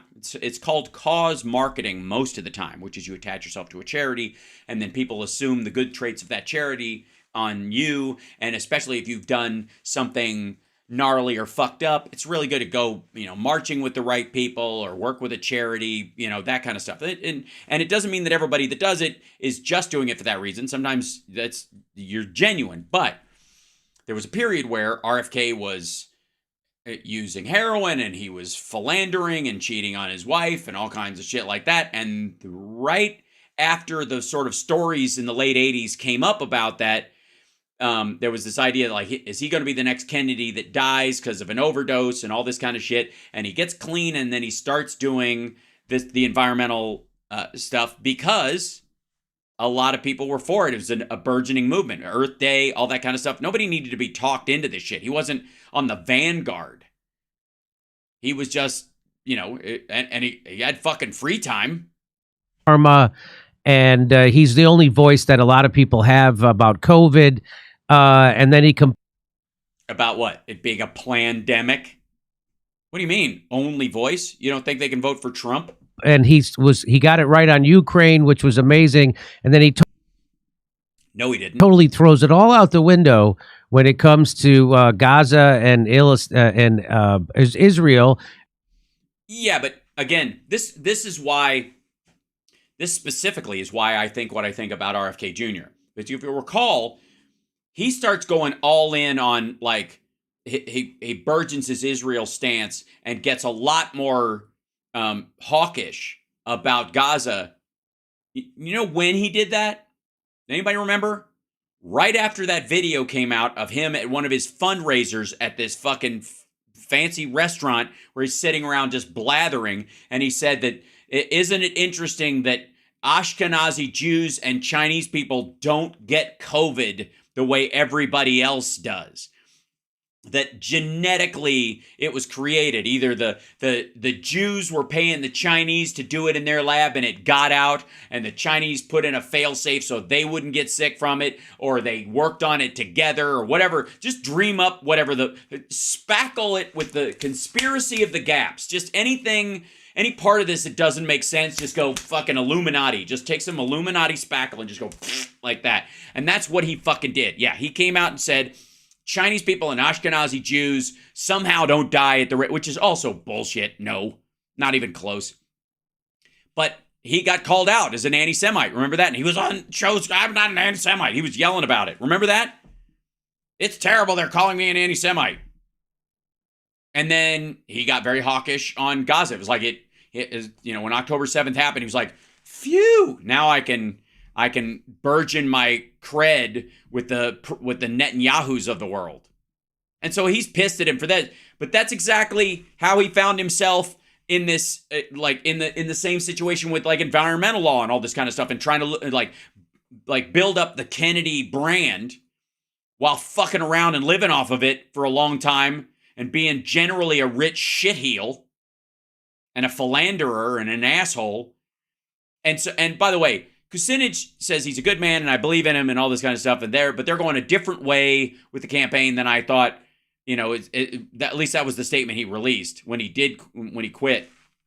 I don't know what his take on his or what his version of it will be here, but it sounds like it's either the Israel stuff and he just doesn't feel like saying it because that would make him have to say something, or this other just personal weird fucked up shit like he's touring the country, picking up just kind of campaign ass, and he's back to his old kind of philandering ways, and his wife doesn't give a shit because she's busy. And he even went even further and kind of saber-rattled with Iran and Venezuela and China and Russia over oil. So tell me about how. Also, I don't know specifically what he's referring to there, but it's entirely possible that he did. It's also entirely possible that Jimmy is ratcheting up what little thing he said that was probably fairly normal into something extreme because he's full of shit. And he's selling the opposite. He's like, there's this weird proto-Iranian stance. How, if you want to talk about it, I would appreciate it if you share with our audience what that was like. Because I know you're a staunch supporter of the Palestinians and you want peace. And yeah, but does that mean folding the West Bank into Jordan and just letting it be Jordan? What do you mean? And by the way, how do we know he actually wants peace, or where that peace should come from? Is peace the same as surrender? Is the question usually. And on October 7th, was he doing cease rape now? You've always been for peace, so tell me what was it like? No, he hasn't. No, he hasn't. No, nobody takes money from an Assad front group, knows it, hides it, gets caught and has to return it. And, oh, by the way, just in case you guys don't know what the fuck I'm talking about, hold on. I think. Good old Notion, where are you? There we go. Let's see if I can do this. 1, 2, 3, and go. Wake up, Paige. Why are you so slow? Why would this page take so hard? Why is this hard? It's going back and forth and back and forth. It doesn't like it. Okay, you know what? Fuck it. Hold on. I'm going to, while it's trying to wake up, I'll grab this. Whoops. I'll grab this.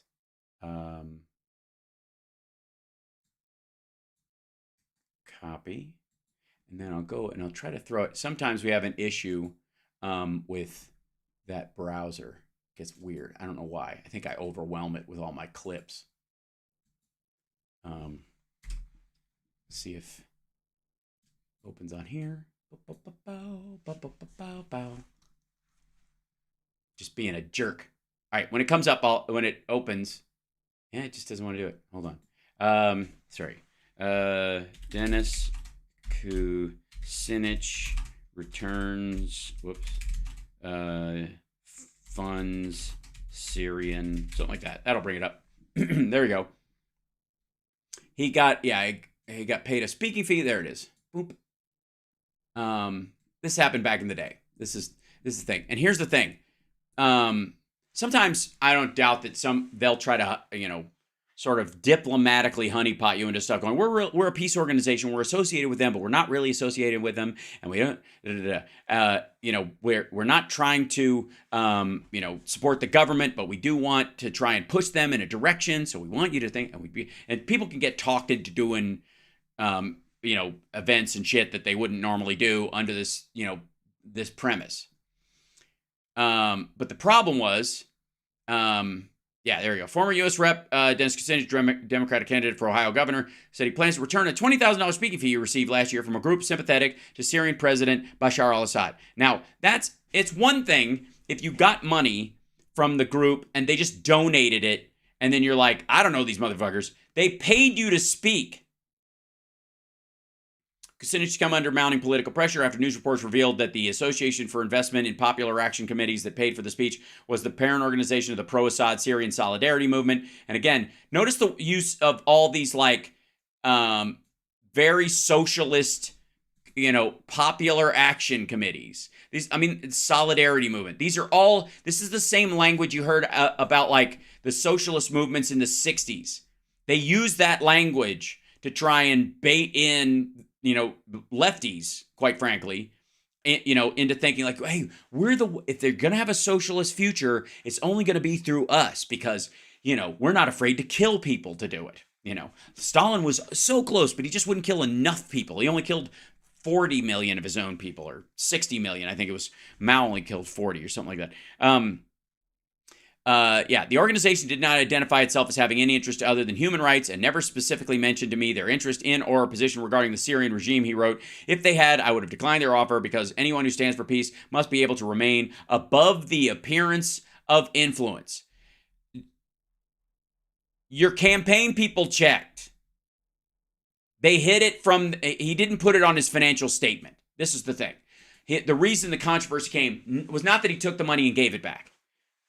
Most of us have no problem with that. If you're like, yeah, I spoke at this organization, I showed up, and they weren't what I thought. I gave my speech, I told my truth, but they gave us campaign money. I used it for the campaign, but I'm not comfortable with that, so we gave it back to them because they turned out to be kind of a front. We should have done more due diligence, right? That would have been fine. They hid it on the financial disclosure, so that instead of it being basically a campaign donation, it was just money he took to talk to this group because they knew. He knew.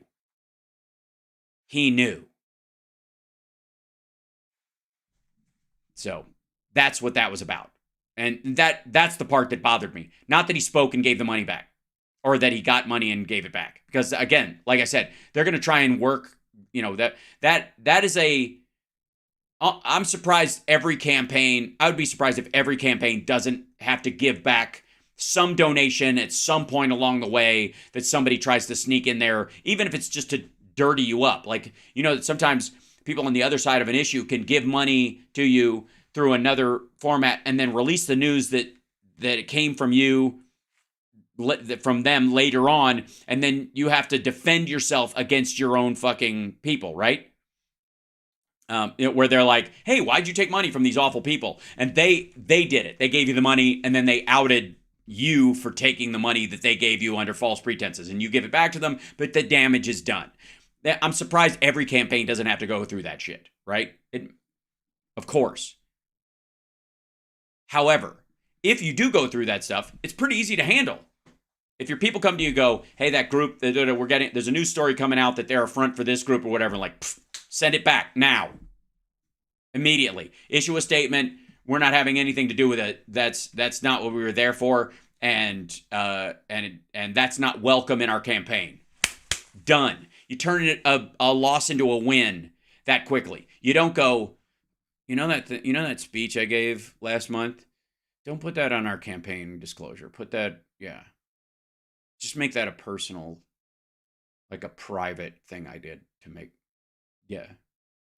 it'll just go through all my regular taxes. Don't put that on the. If that's your response, then no, you don't belong anywhere near political office. To be his campaign manager, and how did you guys split? Well, Bobby and I have known each other 30 years. Bobby. You know, that's how I am with the Kennedys. You know, Bobby. We're talking about Kennedy, right? Not De Niro. He actually flew to Cleveland. Really? Does anybody fly to Cleveland? I thought you had to take like a horse and buggy or something like that. I mean, it is Cleveland after all. You don't have to parachute in from a Piper Cub. Prior to the campaign, met with. I'm kidding. I've flown into Cleveland many times. With myself and my wife, Elizabeth. And we talked about the campaign. And when he told me that he was going to run as a Democrat, I told him, look, what can I do to help?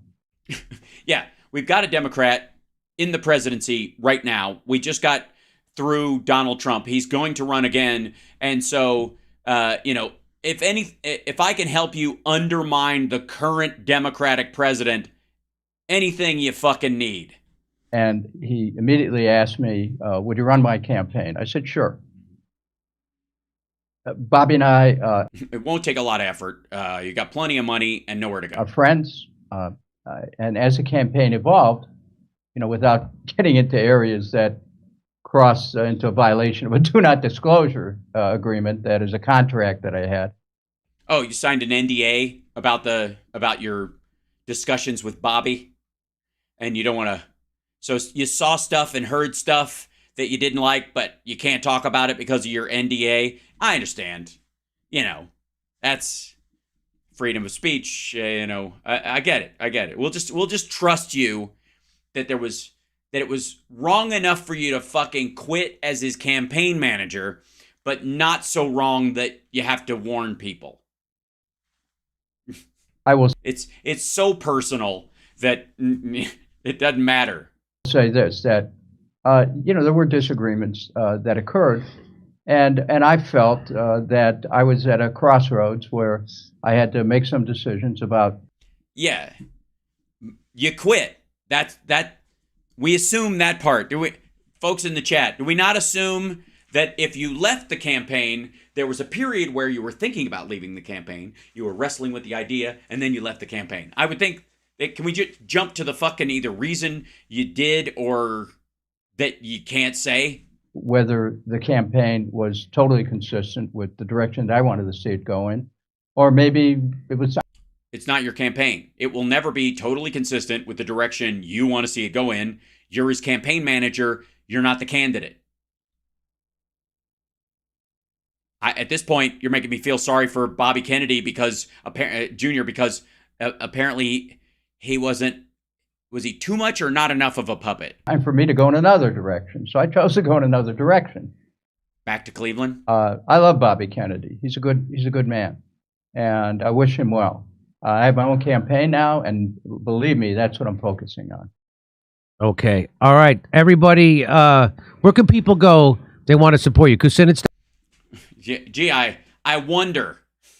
Where can they go? What's the address on the thing? The thing that's been on screen the whole fucking time you've been there, up on the whiteboard where we've had to deal with this fucking glare for however long this interview was, with the counties that are that he's checking off that he's going to visit or try to campaign in during this, and running as a fucking independent. Dennis. How far they fall. How far they fucking fall. By the way, chat room, love you guys. Appreciate you. How you doing? Appreciate it. And thank you guys for the support. Thanks for the likes. The Facebook likes are really good. If you're on Facebook, hey Mark. If you're on Facebook, don't forget to use the angry emoji. You know those live emojis that you can use? Use the upset one, the swearing one. Because that helps us. I don't know why, but it helps. Facebook would rather you be angry than interested. If I had my druthers for this show, the emoji that would affect the show, that would benefit the show the most, would be that that's how I wish I would make people on Facebook react. Yes, that one. Thank you, Sue. I'd love to see that. Be the, make as much, right? But nope. Yeah. On Facebook, you got to be pissed. So very weird. Now, speaking of pissed, Okay. We'll get, we're bringing in, ladies and gentlemen, Rob Schitt interviewed Donald Trump on his thing. And I got to say, prepare yourself. Brace yourself. Brace yourself. Oh, thank you, Robin. Brace yourself for this one, chat room. Fucking hell. This, there are it looks like he's fucking crying in this one. The freeze frames that Newsmax grabs are worse than the ones I get of this dopey motherfucker. Glassy-eyed, bloodshot, pink fucking rims around his eyelids and stuff. Ugh. And just this, like if I didn't know this guy was a fucking pig, just a gross human being, I'd almost feel sorry for him if I didn't know who he was and I saw his face. Now, this might be Trump at his most Pat Robertson so far. And if you haven't watched some of the Pat Robertson stuff where he's like, this is, they're turning, it's the communists and the devil who are taking our country in a terrible direction. Like, he's getting so fucking close to that in this. It's bad. Pat, hung in there for a long time, kept his show on the air, but that's different than running for president. And if you ever want to know Pat Robertson's backstory, go look up Sam Kinnison's bit about Pat Robertson and God. You'll thank me later. I want to talk about the black vote in this country. As a representative of, because I dye my hair jet black. You got to put some fucking, dude, you got to do like layers and texture. You can't just fucking, if you're not going to go blue or some broad color, at least give some variety. But Jesus Christ, what's with the Superman circa 1951 Grecian formula situation there, dude? It's just saying the blue-black's a bit much. I feel like there is a paradigm shift happening in the way politics has gone in this country for the last Really? Have you been talking to your black friends, have you? 50, 60 years. We just saw 50 Cent. Trump doesn't know whether he should be happy about that or not. But the black people are starting to like me? Oh, dear. I must be doing something wrong. The black people, if they start to like Trump, because they like, the stuff they like, I don't like. And if they like me, then obviously I'm not likable, and that can't happen. Oh, is that loud? Sorry, 1 second. Comes out. Oh, yeah, that is loud. Sorry. Weep. Bink. Criticizing the chaos in New York. These guys have a lot of influence and really over supporting those Trump. communities. And he says maybe Trump is the answer. You've had a lot of these rappers come out. If you can get even 20% of the black vote. It might make up for all the Republicans you're losing. Except by the numbers. Their whole. If you can get 20% of 6%, which is just, again, if black people are 13% of the electorate and 2/3 of them are adults that can vote, maybe, probably close to there, something like that, or 3/5. Let's go there. 3/5 of the black vote is old enough to vote and does, and half of them are men. But more than half of them are women, slightly less than half are men, and then 20% of those men like you because of the guy with the Black X for Trump shirt. Yeah, shave off. Explain to me. Keep shaving that fucking salami thinner and thinner. The whole game is toast. You're talking about a rally maybe in the Bronx. You're talking about one maybe at so you're talking about Madison Square Garden. You're talking about going into New York City and doing a political rally as if New York is on the. Yeah, Louis C.K. just played there. Table. Well, take a look at New York. It's a mess now. And I'm not even blaming the mayor. Look what happened. They sent in 350,000 illegal aliens, migrants, call them whatever you want. Then they start beating. Well, it kind of makes a difference. If they're migrants, then why are they being sent there? And if they're illegal aliens, then why is Abbott dropping them off in a city without arranging with that city for the drop-off at the very least? Up our police force, okay? These. By the way, no, they didn't. A group of young men beat up a couple of cops in an exchange where they were trying to arrest somebody who was in a greater group who was starting some shit. And 4 of those guys bugged out, 2 that were arrested that night, and 4 of them bugged out that were part of the 8 or 10 that took shots and did other shit. And 3 of them are quote unquote migrants that were sent up from Texas and all that kind of shit. So the idea that this is indicative of like the women and children we see crossing the border, go fuck yourself. Thugs, and they're rough-looking guys, by the way. And they want to. No, they're not. I gotta say, I've seen them. They're skinny. They're wearing skinny jeans and drop pants and fucking hoodies. If there weren't 8 of them and those, by the way, both of those cops were treated the same for minor abrasions. And this is with like 8 of these motherfuckers kicking them while they were arresting somebody.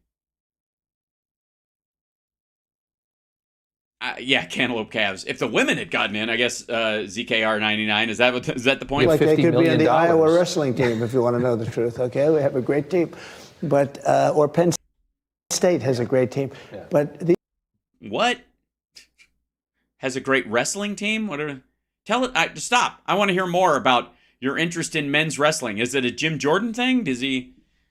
You're like, where will Jim Jordan look the other way for me? These are rough guys, and you see them just pounding our police who are laying on the ground. And they don't. They're sweaty. They're pounding them. You know, it's like the sweat glinting off their skin and oil. You see them. You see these cowboy movies, like something liquid this way comes. You know, yeah, you do. And Let me get bail. And then they get out and they give everybody the finger. Yeah. They give. The one guy gave like double bird when they were letting him Giving out. the finger and cursing at everybody, like, you know, we're so pathetic as a country in terms of law and order. We have the greatest police in the world, but they're not allowed to do their jobs.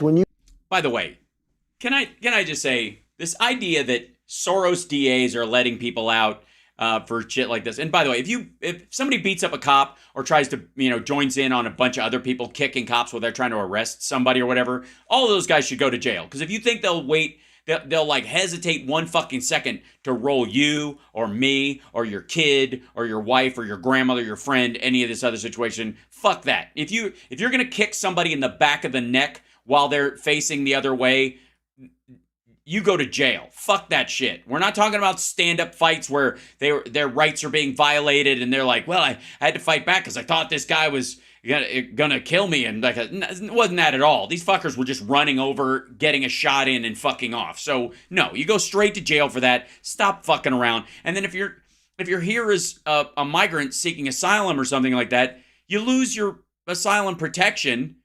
And you get sent back to the country you're coming from, because the idea that you're going to torture someone here and claim that you're in fear for your life where you came from is nuts.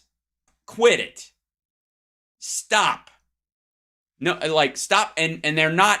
And the problem I have, you want to talk about dehumanizing somebody.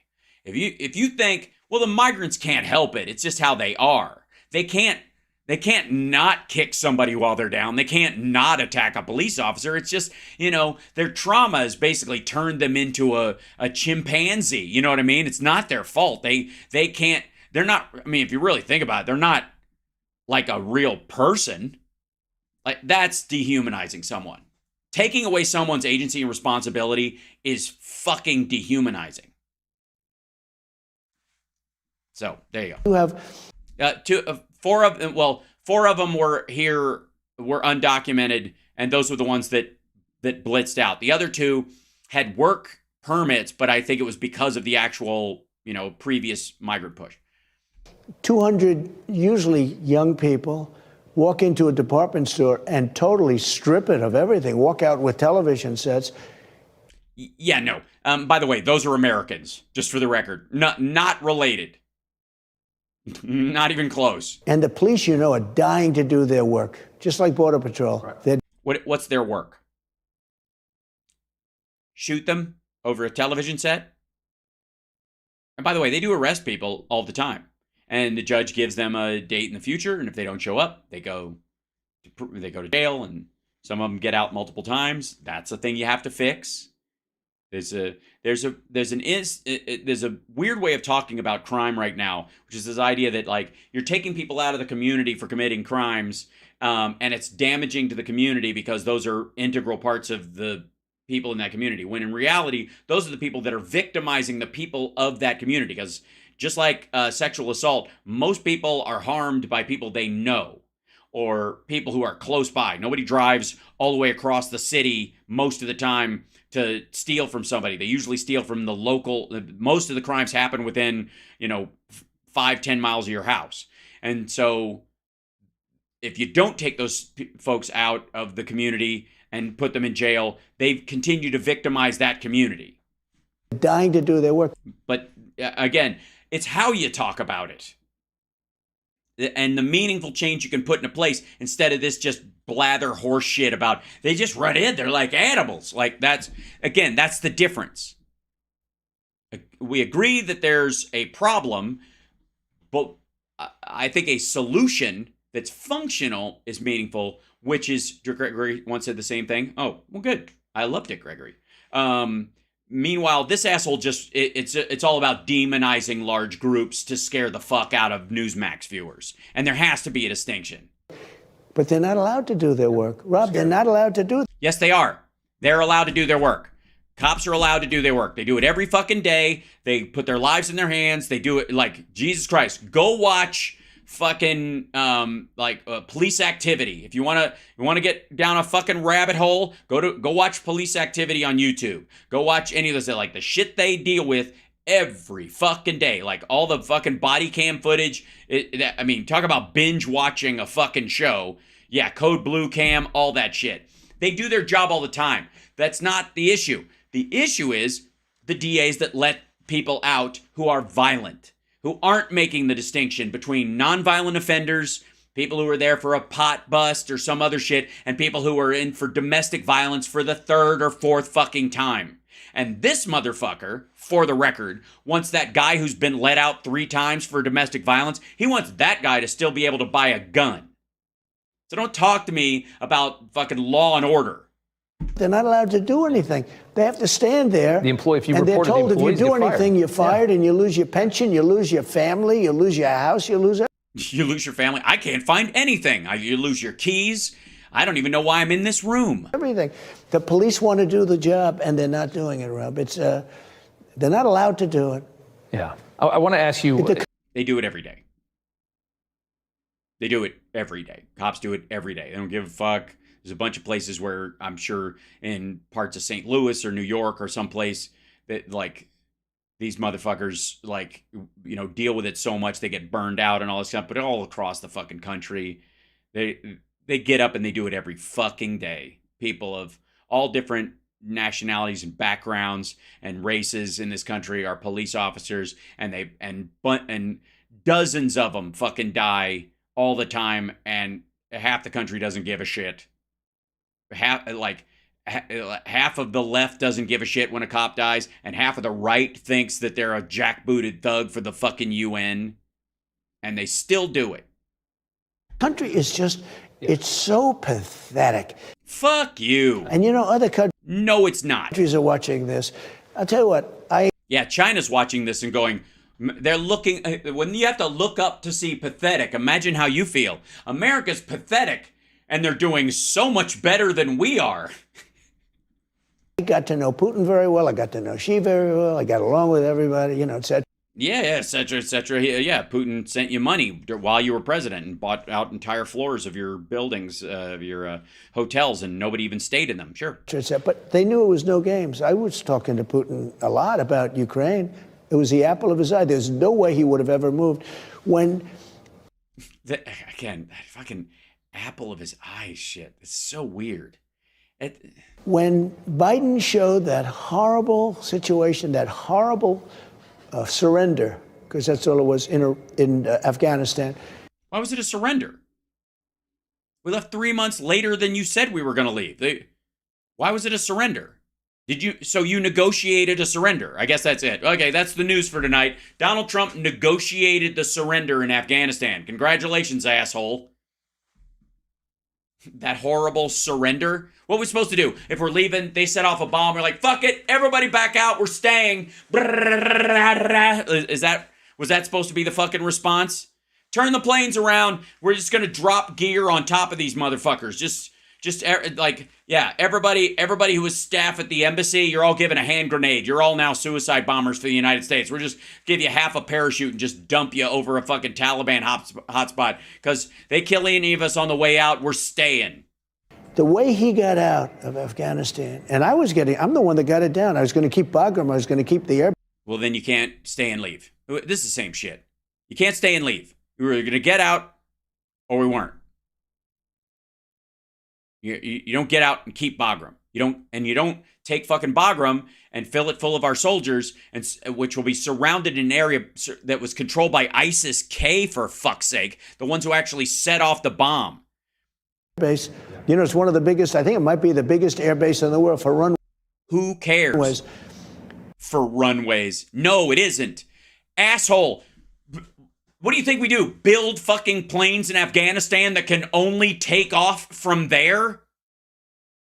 Seriously, what kind of an asshole thinks? Motherfucker, you think we build planes that we can only take off and land from Afghanistan? What are you talking about? That's so weird. That is so fucking. It's an odd dunk. Okay, one of the reasons why the big deal about the Bagram runway is the depth of it, because it had to be able to take shelling. And the idea was that they were worried about, I like Pervert Hoover as a name for him as well. I think that's genius.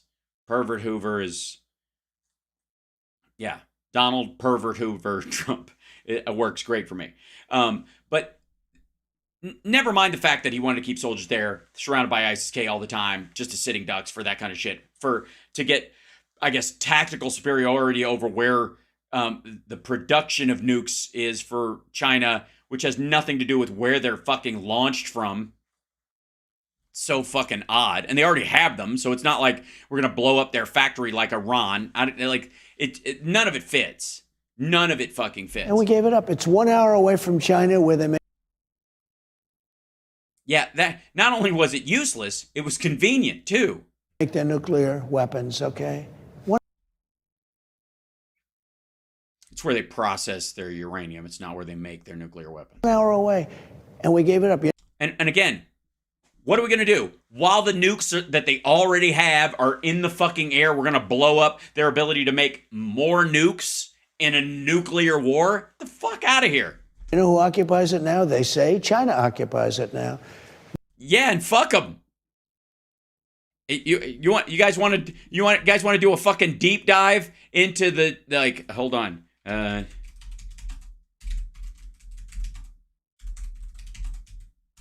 about this? You know who occupies it now? Hold on. China. Let's see.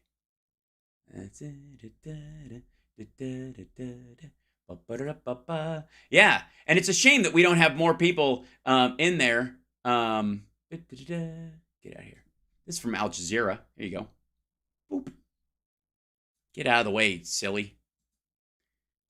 Deadly attack on Kabul hotel, popular with Chinese nationals. At least 3 attackers killed by security officers after they opened fire at the hotel in central Kabul, says an official. At least 3 attackers have been killed by Afghan security forces after they opened fire at a Kabul hotel popular with Chinese nationals. The unidentified armed men opened fire inside the multi-story Kabul Longan Hotel in central Kabul on Monday, with witnesses reporting multiple blasts and several bursts of gunfire. The Chinese entrepreneurs chasing an Afghan gold rush. Good luck. 6 civilians killed in unprovoked Afghan firing in Pakistan. Yeah, it's a great place. This is where we want our forces fucking hanging out. The attacks now ended, and no foreigners were killed, although 2 of them were injured while trying to escape the attack by jumping from a hotel balcony. That's 18 dead and 3 on arrival. Let's see. Hold on. Let me show you this turned out to be, where is it? Hold on. Where's the other one? Yeah. Turned out later, after the news came out, because China put out that no Chinese people were hurt in this at all. They just jumped out of a balcony or whatever. Nope. 5 Chinese nationals were wounded in the Kabul hotel attack, according to the Chinese Foreign Ministry, a month later. And then, let's see if I can find the other one.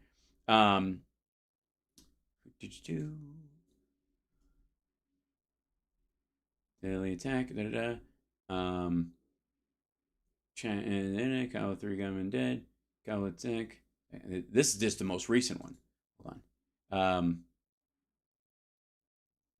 Yeah, here's April in Pakistan, nearby. Pakistan, this was Chinese nationals among 4 killed in Karachi blast. This was related to their fight with the Taliban.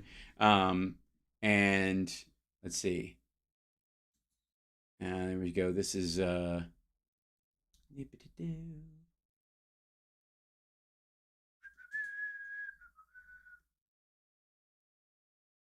see. Yeah, I don't know, like that story, the Kabul one keeps coming up. There's a bunch of... there you go.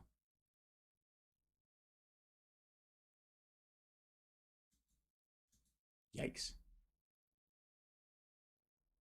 Attack on Chinese Afghan shows. Yeah,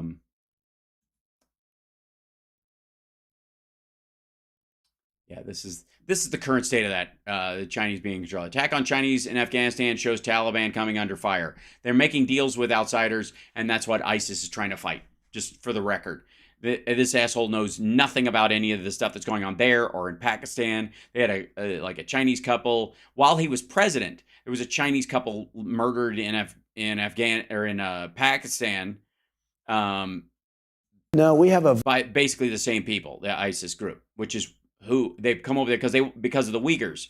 Very, very bad situation.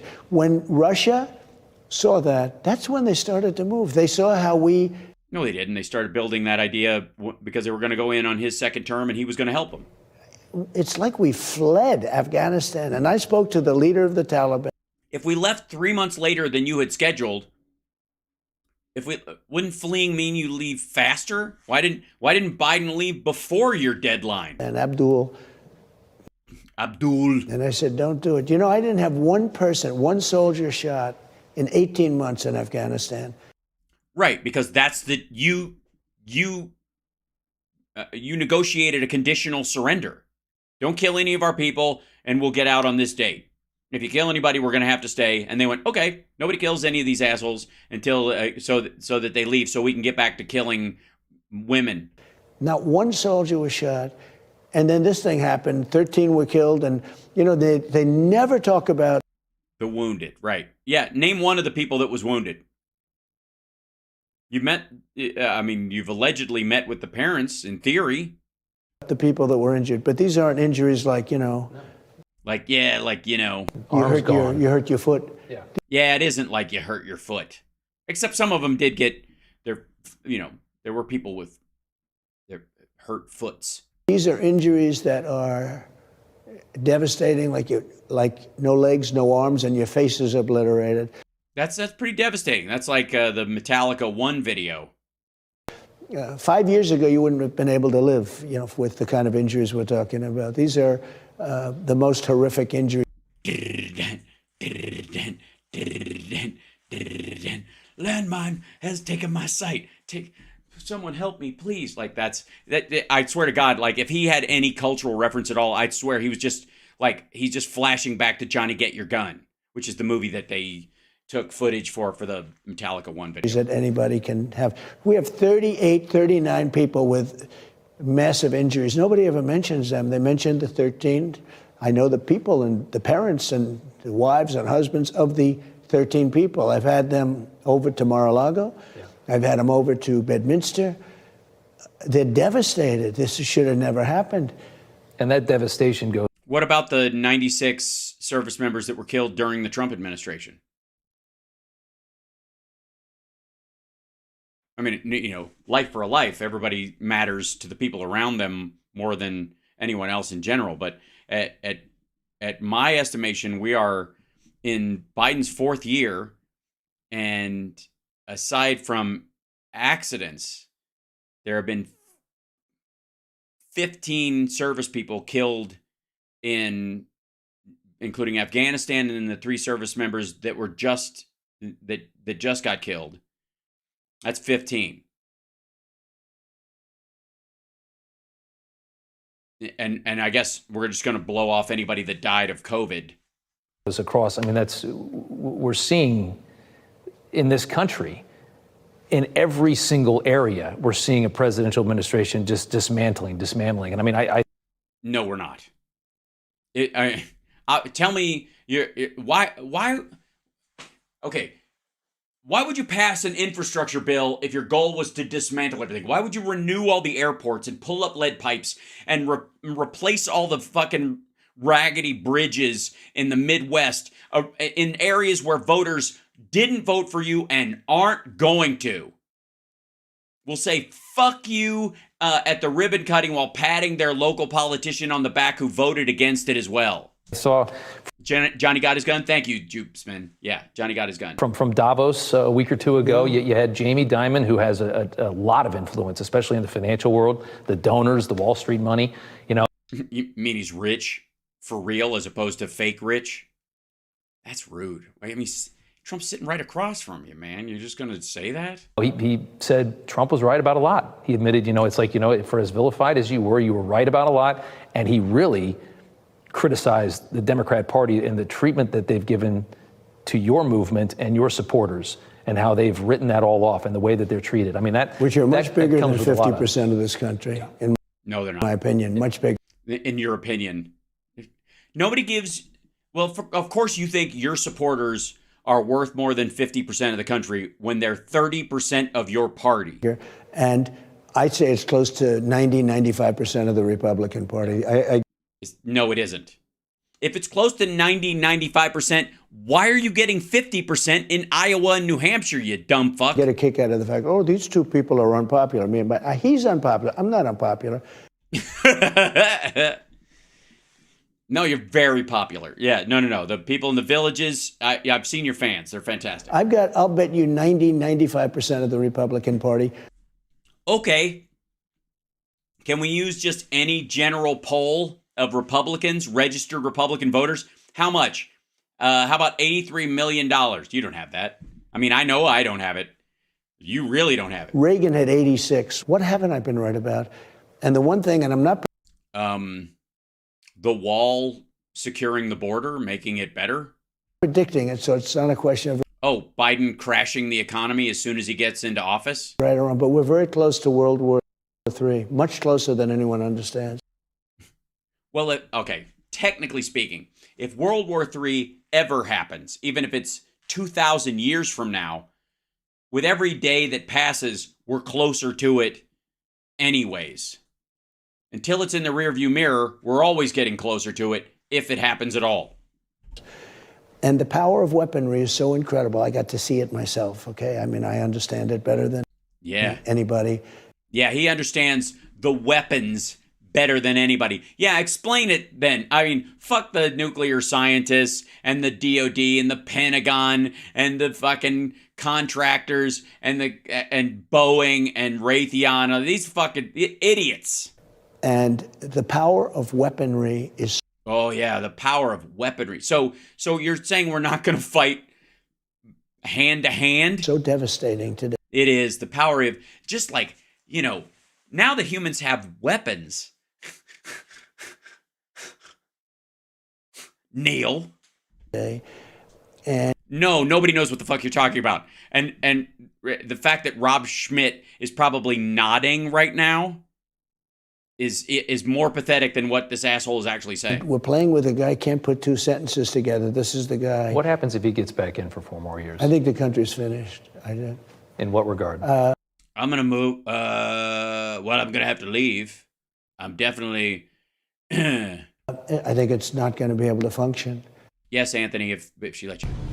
It's not going to be able to function. Really? Why don't you say it? I like the way you say it before. They're going to be a country no more. I actually think it will not. It will be a country no more. Uh-huh. All right. This is the other... Mr. President, good to have you back. Thank you. What's the beginning of it? See you again. I want to jump right into it. Let's start with immigration. We see the text... Ooh, I'm sorry. I should have warned everyone right out of the gate. The fold is pretty overwhelming right now. It's hanging down there. It's like a empty horse scrotum. It's rough. Don't say you weren't warned. Of this bill last night, which I just think blew a lot of minds. What is this thing? I mean, if I don't know. Read it and fucking find out, dummy. 5,000 is now the appropriate limit. Anything under 5,000, which is 1.8 million a year, and you have. They're not let in, you dumb motherfucker. This is, oh God, I'm fine. They almost got me. They almost lured me into getting 5,000 isn't the number where they're actually let in and they get to stay, you dumb motherfucker. It's just the number of people encountered at the border across the entire southern border. If 5,000 people try to cross the border and are processed in 8,500 in one day, or 5,000 over the course of 4,000 over the course of 7 days, allows the secretary to do it. 5,000 over 6 days allows the president to just jump in there himself. It's just about processing them, because we only have a certain number of like lawyers and judges and processing ability, and if it overwhelms that, then we just shut it down entirely. Those people don't get in, you dumb motherfucker. We're not allowing in 5,000. That talking point is fucking stupid. It's not what it says. It's not so much that it's a lie, it's that it's a fucking dumb lie. Republicans itching to sign off on this in the Senate. I mean, yeah, do you think they want 1.8 million Hispanics and South Americans coming into the fucking country to just are they part of, the Republican senators are for the great replacement theory. They've signed on with George Soros, and get the fuck out of here. Well, it's hard to believe, because I think it probably would mean the end of their career. This is a Democrat trap. It's a trap for Republicans. Yes, and you can't get out of it. It's a finger cuff, dumb fuck. You're stuck. If you try to, if you vote for it, you're fucked. If you vote against it, you're fucked. It's hilarious. That would be so stupid, so foolish to sign a bill like this. This bill can't be signed. And they're not going to sign a bill like this. They're going to sign this actual bill. What does it say? I know Rob Schmidt doesn't know what it says. There's no fucking way he knows what it says. It's not only that, it's massive amounts of money going out of town, as we say. That's the way we talk about it. Out of town. We say, going out of town. Billions and billions and billions. To fucking Israel and Ukraine. God damn it. And also to our troops and our submarine programs and our airplanes. And it's a military defense appropriation addendum. So billions of dollars.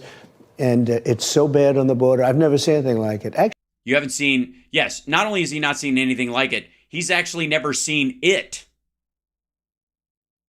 Actually, it's one of the worst, one of the dumbest bills I've ever seen. I think he's never, again, you'll notice. Does anybody else notice that he keeps saying seen instead of read?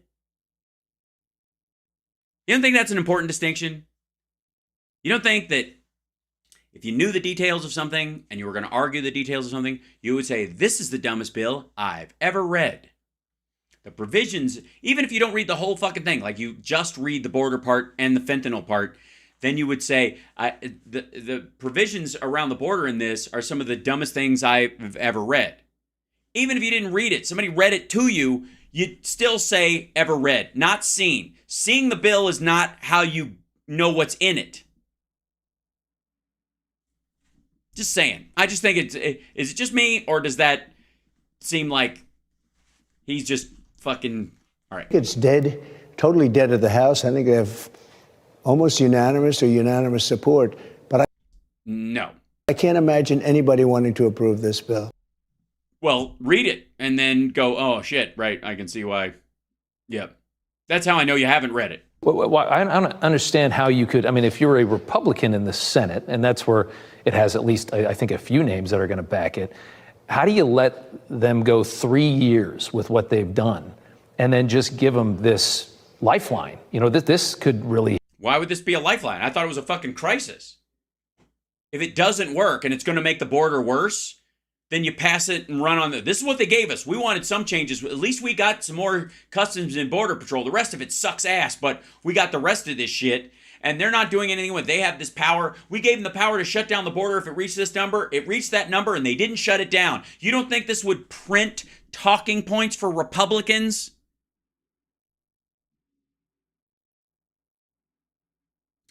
Or help them on this issue. Help who? The cartels?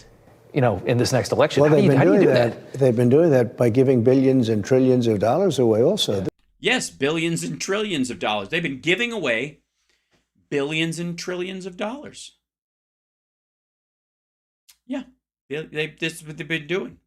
They've been giving away billions and trillions. Trillions and billions. Billions of trillions. Billions of trillions. $1 billion trillion. Yeah. This is not that. Also, you have a moment there where Rob Schmidt had one of those, I'm talking to an idiot. No, I don't. He's a genius. I just don't understand it. I'm weak and he is strong. Okay, just what he said sounded stupid, but that's because I'm stupid, not because he's stupid. I just didn't understand it. Okay, I'm just going to nod and it will somehow make it right. Uncommon in the Senate. Yeah. It's impossible to believe, but I did see a very good man. Steve Daines just came totally out, and he's a member. Is he gay? Oh, congratulations. Well, I'm happy for him. I hope it relaxes him, and I hope he feels better and he can integrate himself into society, because Lord knows it's a different time. Of leadership, Senate leadership, and he was very. Oh, I see. Then probably. Very strongly against it. I just saw that announced with great fanfare, frankly, because it. Really? Did they play little trumpets? Did somebody go, and then there was fucking confetti? Is that what happened? It deserves fanfare. This is not possible to believe that a thing like this could happen. It's not possible to believe. No, it's not. It isn't. It's not possible. Why is it not? It should be possible to believe. One would hope. I think, right? Hold on. I gotta pop. Do I pop this out? How do you do it? We'll figure it out.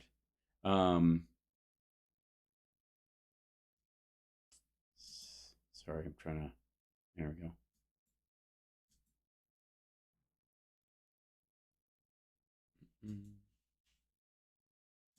Back to sorry, fixing something. Okay.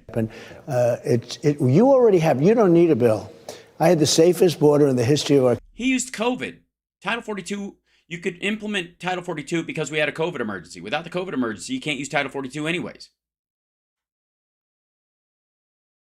And we're lower than 2019 numbers right now. So what the fuck is he talking about? I mean, obviously he's bullshitting, but you know what I'm saying. He had no bill. I just said close the border. It's closed. No, he didn't, and he didn't close the border. That's just dumb. Closed. Then I went to Mexico. I negotiated with Mexico. Yeah. No, he didn't. They gave us 28,000 troops. He didn't go to Mexico and negotiate with him. He said he called him and threatened him with tariffs. They gave us a lot of other things. Stay in Mexico, remain. We called it remain in Mexico. Yeah, but it's really stay. Because the idea is remain in Mexico temporarily, but stay is permanent. So I like stay in Mexico. Stay, like they're dogs, you know. They gave us that. This bill doesn't have anything about remain in Mexico. Yeah, it does. This bill is impossible to believe that somebody actually negotiated. And he's a very nice guy. Yeah. James is a very nice guy. Then if you know what, that may be true. I think he's a little weird, but whatever. He worked apparently very hard on this. If you think he's a nice guy, if you're under the impression that he's a nice guy, then maybe read his bill and then shut the fuck up. But this is not a good thing for him. What's it when you see the president standing on the White House lawn like he did last week, demanding that they being the president like a jerk, they give him the power to do something about the border. Yeah. And which he doesn't have because we no longer have a pandemic. I mean, that fraudulent, I mean, it's so phony. I mean, you were the president. You don't need any more power to do it. Yes, you do. Title 42, he was only able to use that because of COVID. That's right here. I was having a hard time with Congress. I just did it myself. I went to the military. I took money out. We built. Yeah, you took money away from, yes, you siphoned money from the military for the wall, which made the border worse. 561 miles of wall. Yeah. I did it through the military. I called it an invasion. We gave them, $750 billion. I took a little bit out, and we built most of the wall. And we would have had, actually, we built more than I said I was going to build. Yeah, but, it's not so much the wall, but the access road that allows migrants to walk to the very end of the barrier now, where before the terrain was too difficult. And now they can just walk right to the end of the U.S. property and go straight to native land or private land and just walk around. I was campaigning, but I had another 200 miles to go, and we ordered it. It was built, ready to be installed. Could have been done in 3 weeks. Over a 3-week period, could have been done. They sold it for... Again, just like your Iran deal, just like your fucking healthcare plan. What was stopping you, asshole? Do you just hate America after you lost the fucking election? That's what it seems like. Honest to God. That's what it seems like. It seems like once he lost the election, or it wasn't a rout and he had to even have to fight for it, he was like, fuck this dump. And he's like, I don't care if Iran murders our service people or attacks the United States or Israel. Fuck them. If they don't want me, then I don't want a deal. And even if it's a deal that would benefit the United States after I'm no longer president, screw it. Same thing with the wall. It would have taken 3 weeks. I'm not going to fucking build this. He was still president till January. He keeps saying right after the election, but all that tells you is that the minute he didn't win, he was like, fuck America that day. Seriously. He checked out. He stopped being president on November 6th. All these things. I could have had this deal with Iran in 2 weeks. I could have finished this wall in 3 weeks. I could have had a healthcare plan in 2 weeks. We would have had them ready to make a deal right after the election. But then I lost the election and all this shit happened and I wasn't able to do it. Well, guess what, asshole? Most of the changes you're supposed to make for the better of the United States are supposed to carry on after you're president. Hi. Excuse me 1 second. My girl is here. Give me 1 second. Do it right there. Hi. How was your workout? She kept me off the balls. Oh, good. That's important. I was on my knees in my bed. Oh. All right. Replay later on, maybe. Excuse us. Love you. I'll be done in a minute. We're just finishing up this one. So, love you. I don't know if Chud was out there barking at me. I haven't been upstairs yet. Yeah. Okay. Love you. Wrong number. Hey. So. I heard 10 cents on the dollar. Yeah. And very expensive. Oh, this is them selling the chunks of his wall or whatever. Yeah, because it was rusty. Stuff, special steel, special concrete. It was special. It was like the princess of steel. It was like Princess Steel and Prince Concrete. The reason why, by the way, that stuff was stacked was because it was for private land and native land, and he was going to use eminent domain, but he didn't get the right to do it, so that shit just sat there. That's it. Rebar. And rebar. What? Rebar? Who would have thought of that? Only a construction genius would know we need rebar in a wall to keep it from blowing over. Oops. And they sold it. It's just Government at work. It's not even believable. Government at work. What are you talking about? He pre-bought it and didn't have the right to put it in the ground. Government at work. They got some of the money back, stupid. Well, that's when I realized, I guess they want open borders. They do. It's terrifying.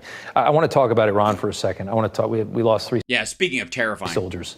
The previous weekend. You've had hundreds of attacks, and in response to this, you have Joe Biden come out and basically give a huge warning. We're going to do this. And it's been reported it enabled all the bad guys got to scurry away and evade any kind of repercussions for what they did. What kind of foreign policy? Okay, he's saying the Pentagon said that they warned the Houthis in one particular area, we're going to hit these sites, so get any civilians around it out. They're using the Israeli plan, which is just like warn people around, because the Houthis have some of their sites are out in the open and they're military sites. They made bases. Some of their shit is in civilian infrastructure. We're not hitting that stuff except in like warehouses and stuff like that. Nothing that's hidden in a mosque or in a fucking hotel or in a school or any of that shit. So we let them know that we were going to hit like 2 of these warehouses that were allegedly civilian, but we know they're for military use, and they cleared out, and no civilians were killed in this at all. And there may have been some like Houthi fighters in there killed, but they didn't mention it at all. Like they're not going to go, yep, they got 2 of our guys. Yeah, sorry. Discord did what? Sorry, 1 second. Boop-a-doo. Beg your pardon.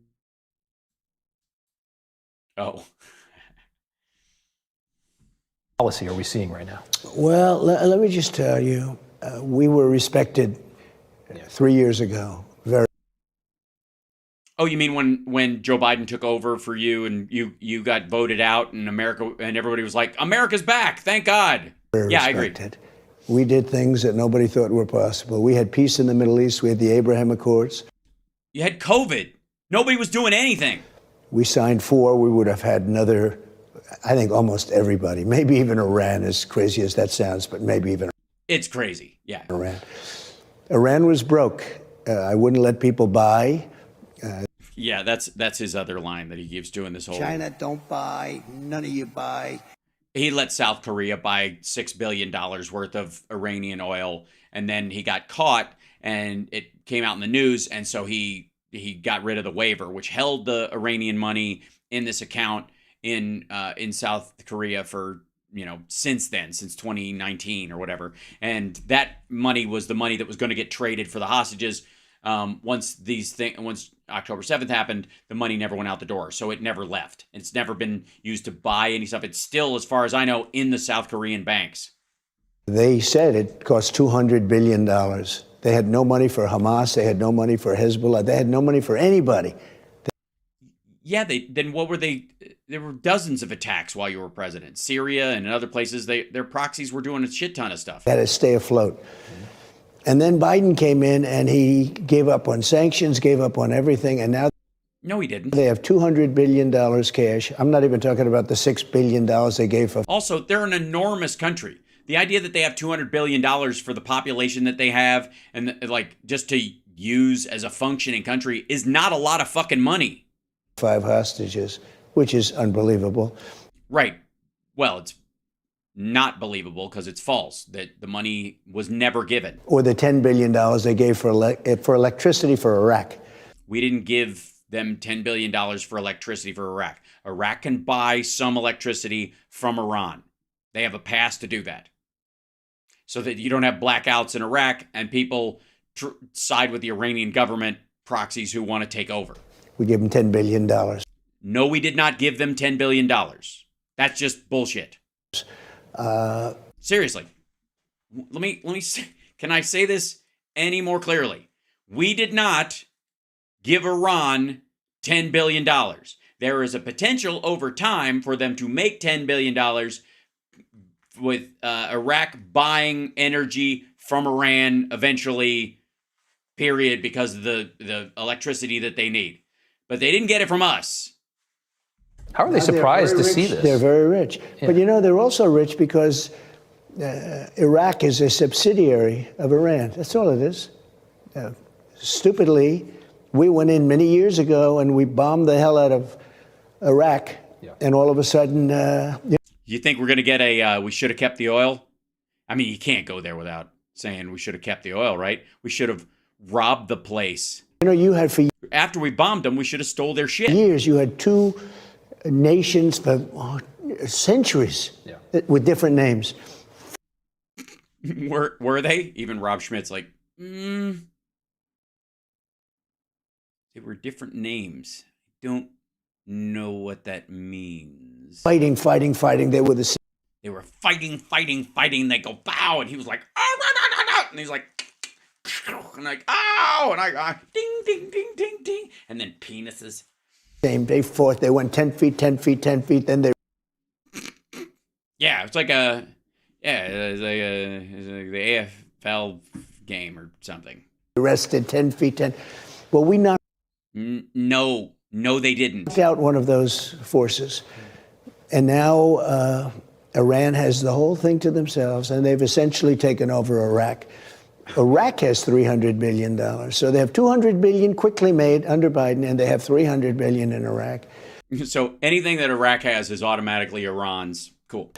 This is a force now. Never mind Shia and Sunni. Never mind that he has no idea about how those two groups fighting against it. Like, I'll pow and I'll hit your face and you're big dummy. You're big dummy. And then they're like, I don't like you. This is a real force. Plus, you have Russia getting together with China, which he allowed. He allowed. A, how is he supposed to stop it? B, good luck in your senior year. Fuck them. They deserve each other. You have Saudi Arabia. Saudi Arabia is working with China because we treated them so badly. Aw. We did? Why would we treat them badly? I feel bad. That was rude of us. Treated them very badly. Oh. We didn't, we just didn't golf with them enough, I guess, right? With great disrespect. What's it like to see this? I mean, to even see a somebody fist come bump. in and How about a fist? Even a fist bump? Really? He's going back to the fucking... Don't touch my hands because they're dirty. The fucking fist bump? Yeah, right. He goes over and he gives a fist bump. You know what a fist bump is? Yeah. Don't touch my hands. Gee, you realize you have to touch hands for a fist bump, you dumb motherfucker. What do you think you fist bump with, your nutsack? What the hell? Don't touch my hands. Well, that would be an elbow knock. The fuck? I don't even know. Why am I making sense of this? Am I losing my mind? I don't understand. Right. Your hands are dirty. You don't do a fist bump with a respected man. It was... Jesus Christ. And Don Jr. fist bumps everybody. Terrible when I saw that. No, we have a country that's in shambles. It's a shambles. Also, fuck MBS and the Saudis. You nuts? They're a royal family that denigrates the rights of women and gays and all this other stuff. Respected? Get the fuck out of here. We live in a democracy. I don't have to respect that shit. We can play at that, but you don't think we actually have respect for that shit, do you? You don't have to be rude, but you also don't have to actually believe that this dude earns your respect. He didn't get picked by his people as the perfect person to run him. He's just been, it's been a straight shot of sperm for the last fucking 6 decades. It's happened. Our country has never been like this. We're disrespected all over the world. We're a laughing stock. Oh, this is the whole thing where everybody's laughing at Trump when he calls them on the phone, and he thinks that they're laughing at the United States because he and the land are one. Well, they came in, they break everything that you did. I mean, they came in and for 3 years, they break everything that you guys put together. Yeah, like his record on unemployment. Obviously, Biden broke that record. Lowest unemployment and longest stretch of unemployment in 60 years. He broke Trump's record on the stock market. Now he's doing it weekly. What else did he break? He certainly broke Infrastructure Week. He totally fucked up Infrastructure Week. Jesus. Because doing matters more than talking? We were told that somehow it's bad to have a secure border. It's bad to have all of these. No, we weren't. Things. It's just it's fascinating to see that they want to just dismantle, and they think that that's going to be a winning policy. We had the safest border in history. Thank you, COVID. The history of our country, we have the safest border. Now we have, I believe, the worst border in the history of the world. Yeah, that's just silly. There's never been a border like this. Yeah, so you can tell me you've never been to a fucking border area with refugees and shit like that in your life. This guy was president of the United fucking States. I get it if you're just kind of like a average rudimentary TV viewer and you've never seen the fucking Afghanis in Pakistan or Iran, the fucking areas around Darfur and South Sudan and that kind of you fucking nuts.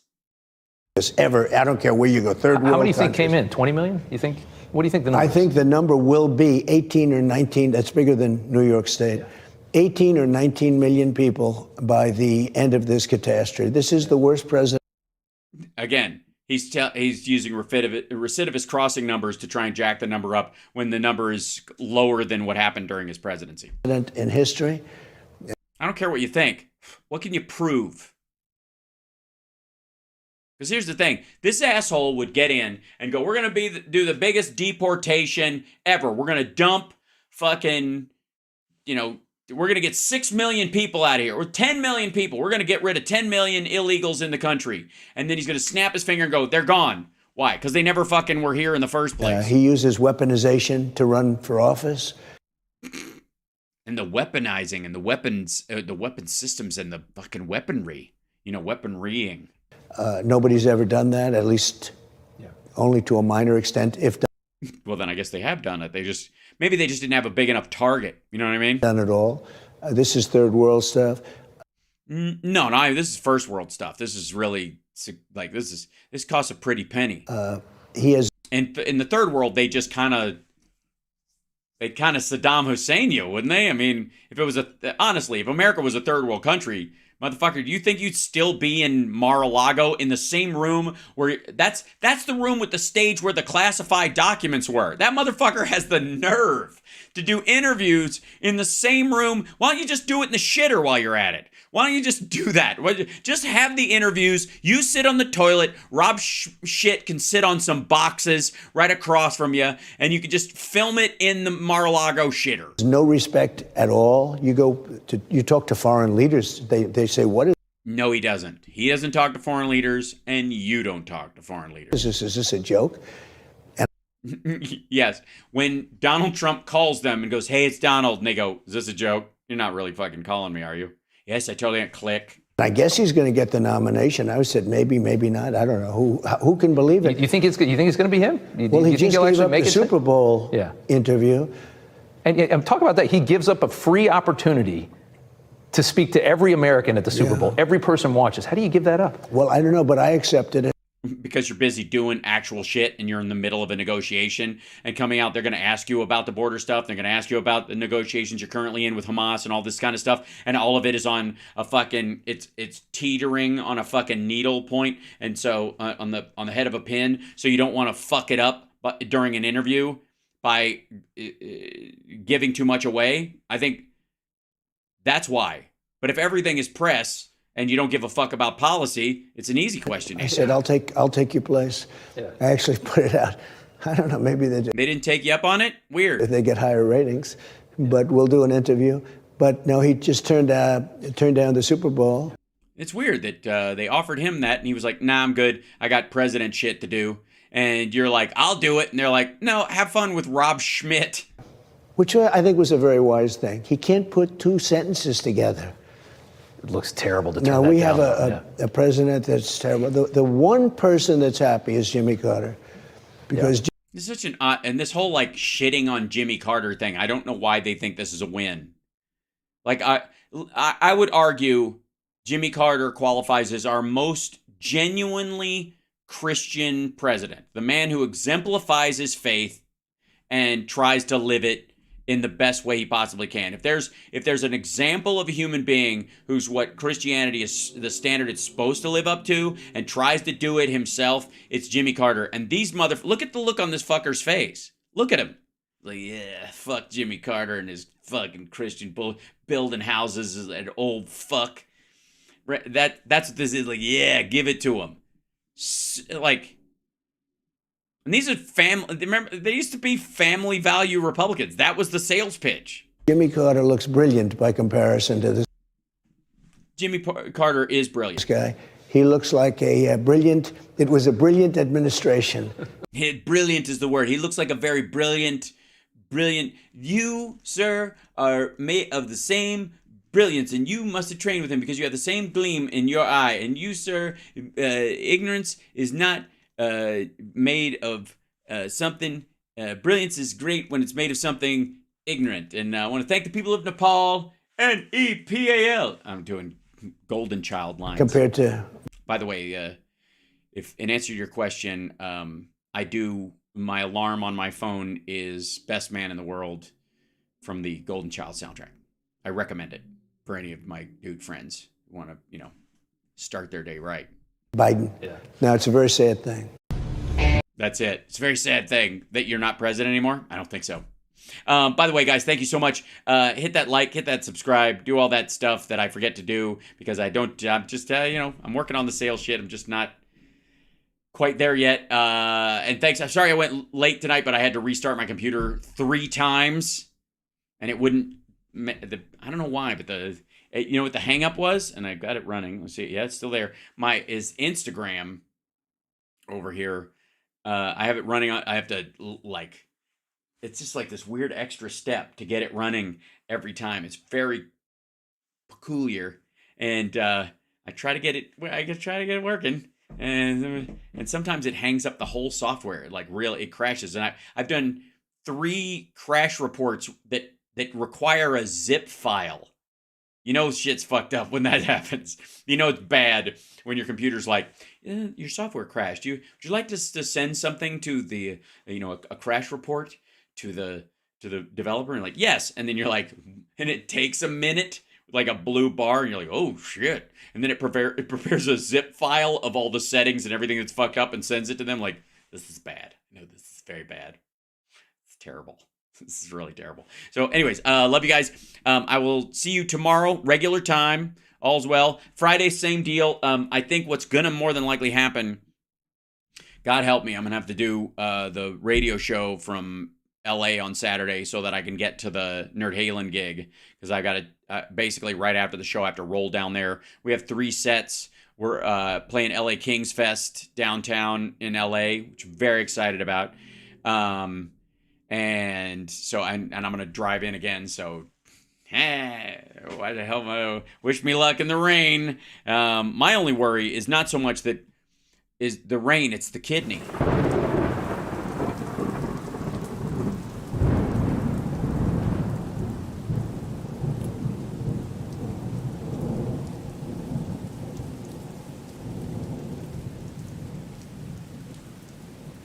Yeah. But I mean, you can't live your life in fear, I guess. Love you guys. Hit that like on the way out the door.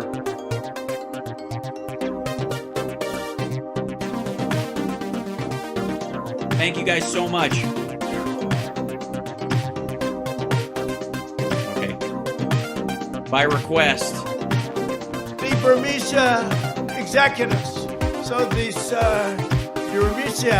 Burmese, they say, pronounce it Burmese. Here I am like an idiot. Christopher Columbus. Christopher. Here I am like an idiot. Michigan gave us Motown. Gave us Motown. Gave us the Mustang. Here I am like an idiot. Action replays in magnified fortune. Here I am like an idiot. Dumps. They call them dumps. Big, massive dumps. Where's Dick? Hi, Dick. Do we like Dick? Yes. What?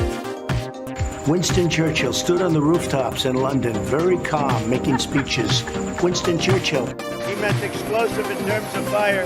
This isn't the let's read the book school. Here I am like an idiot.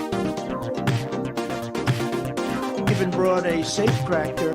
Here I am like an idiot. You could say it's a back door, but I call it a smart door. River. Don't touch my hands because they're dirty. Asshole. You have the ocean and you have the sun.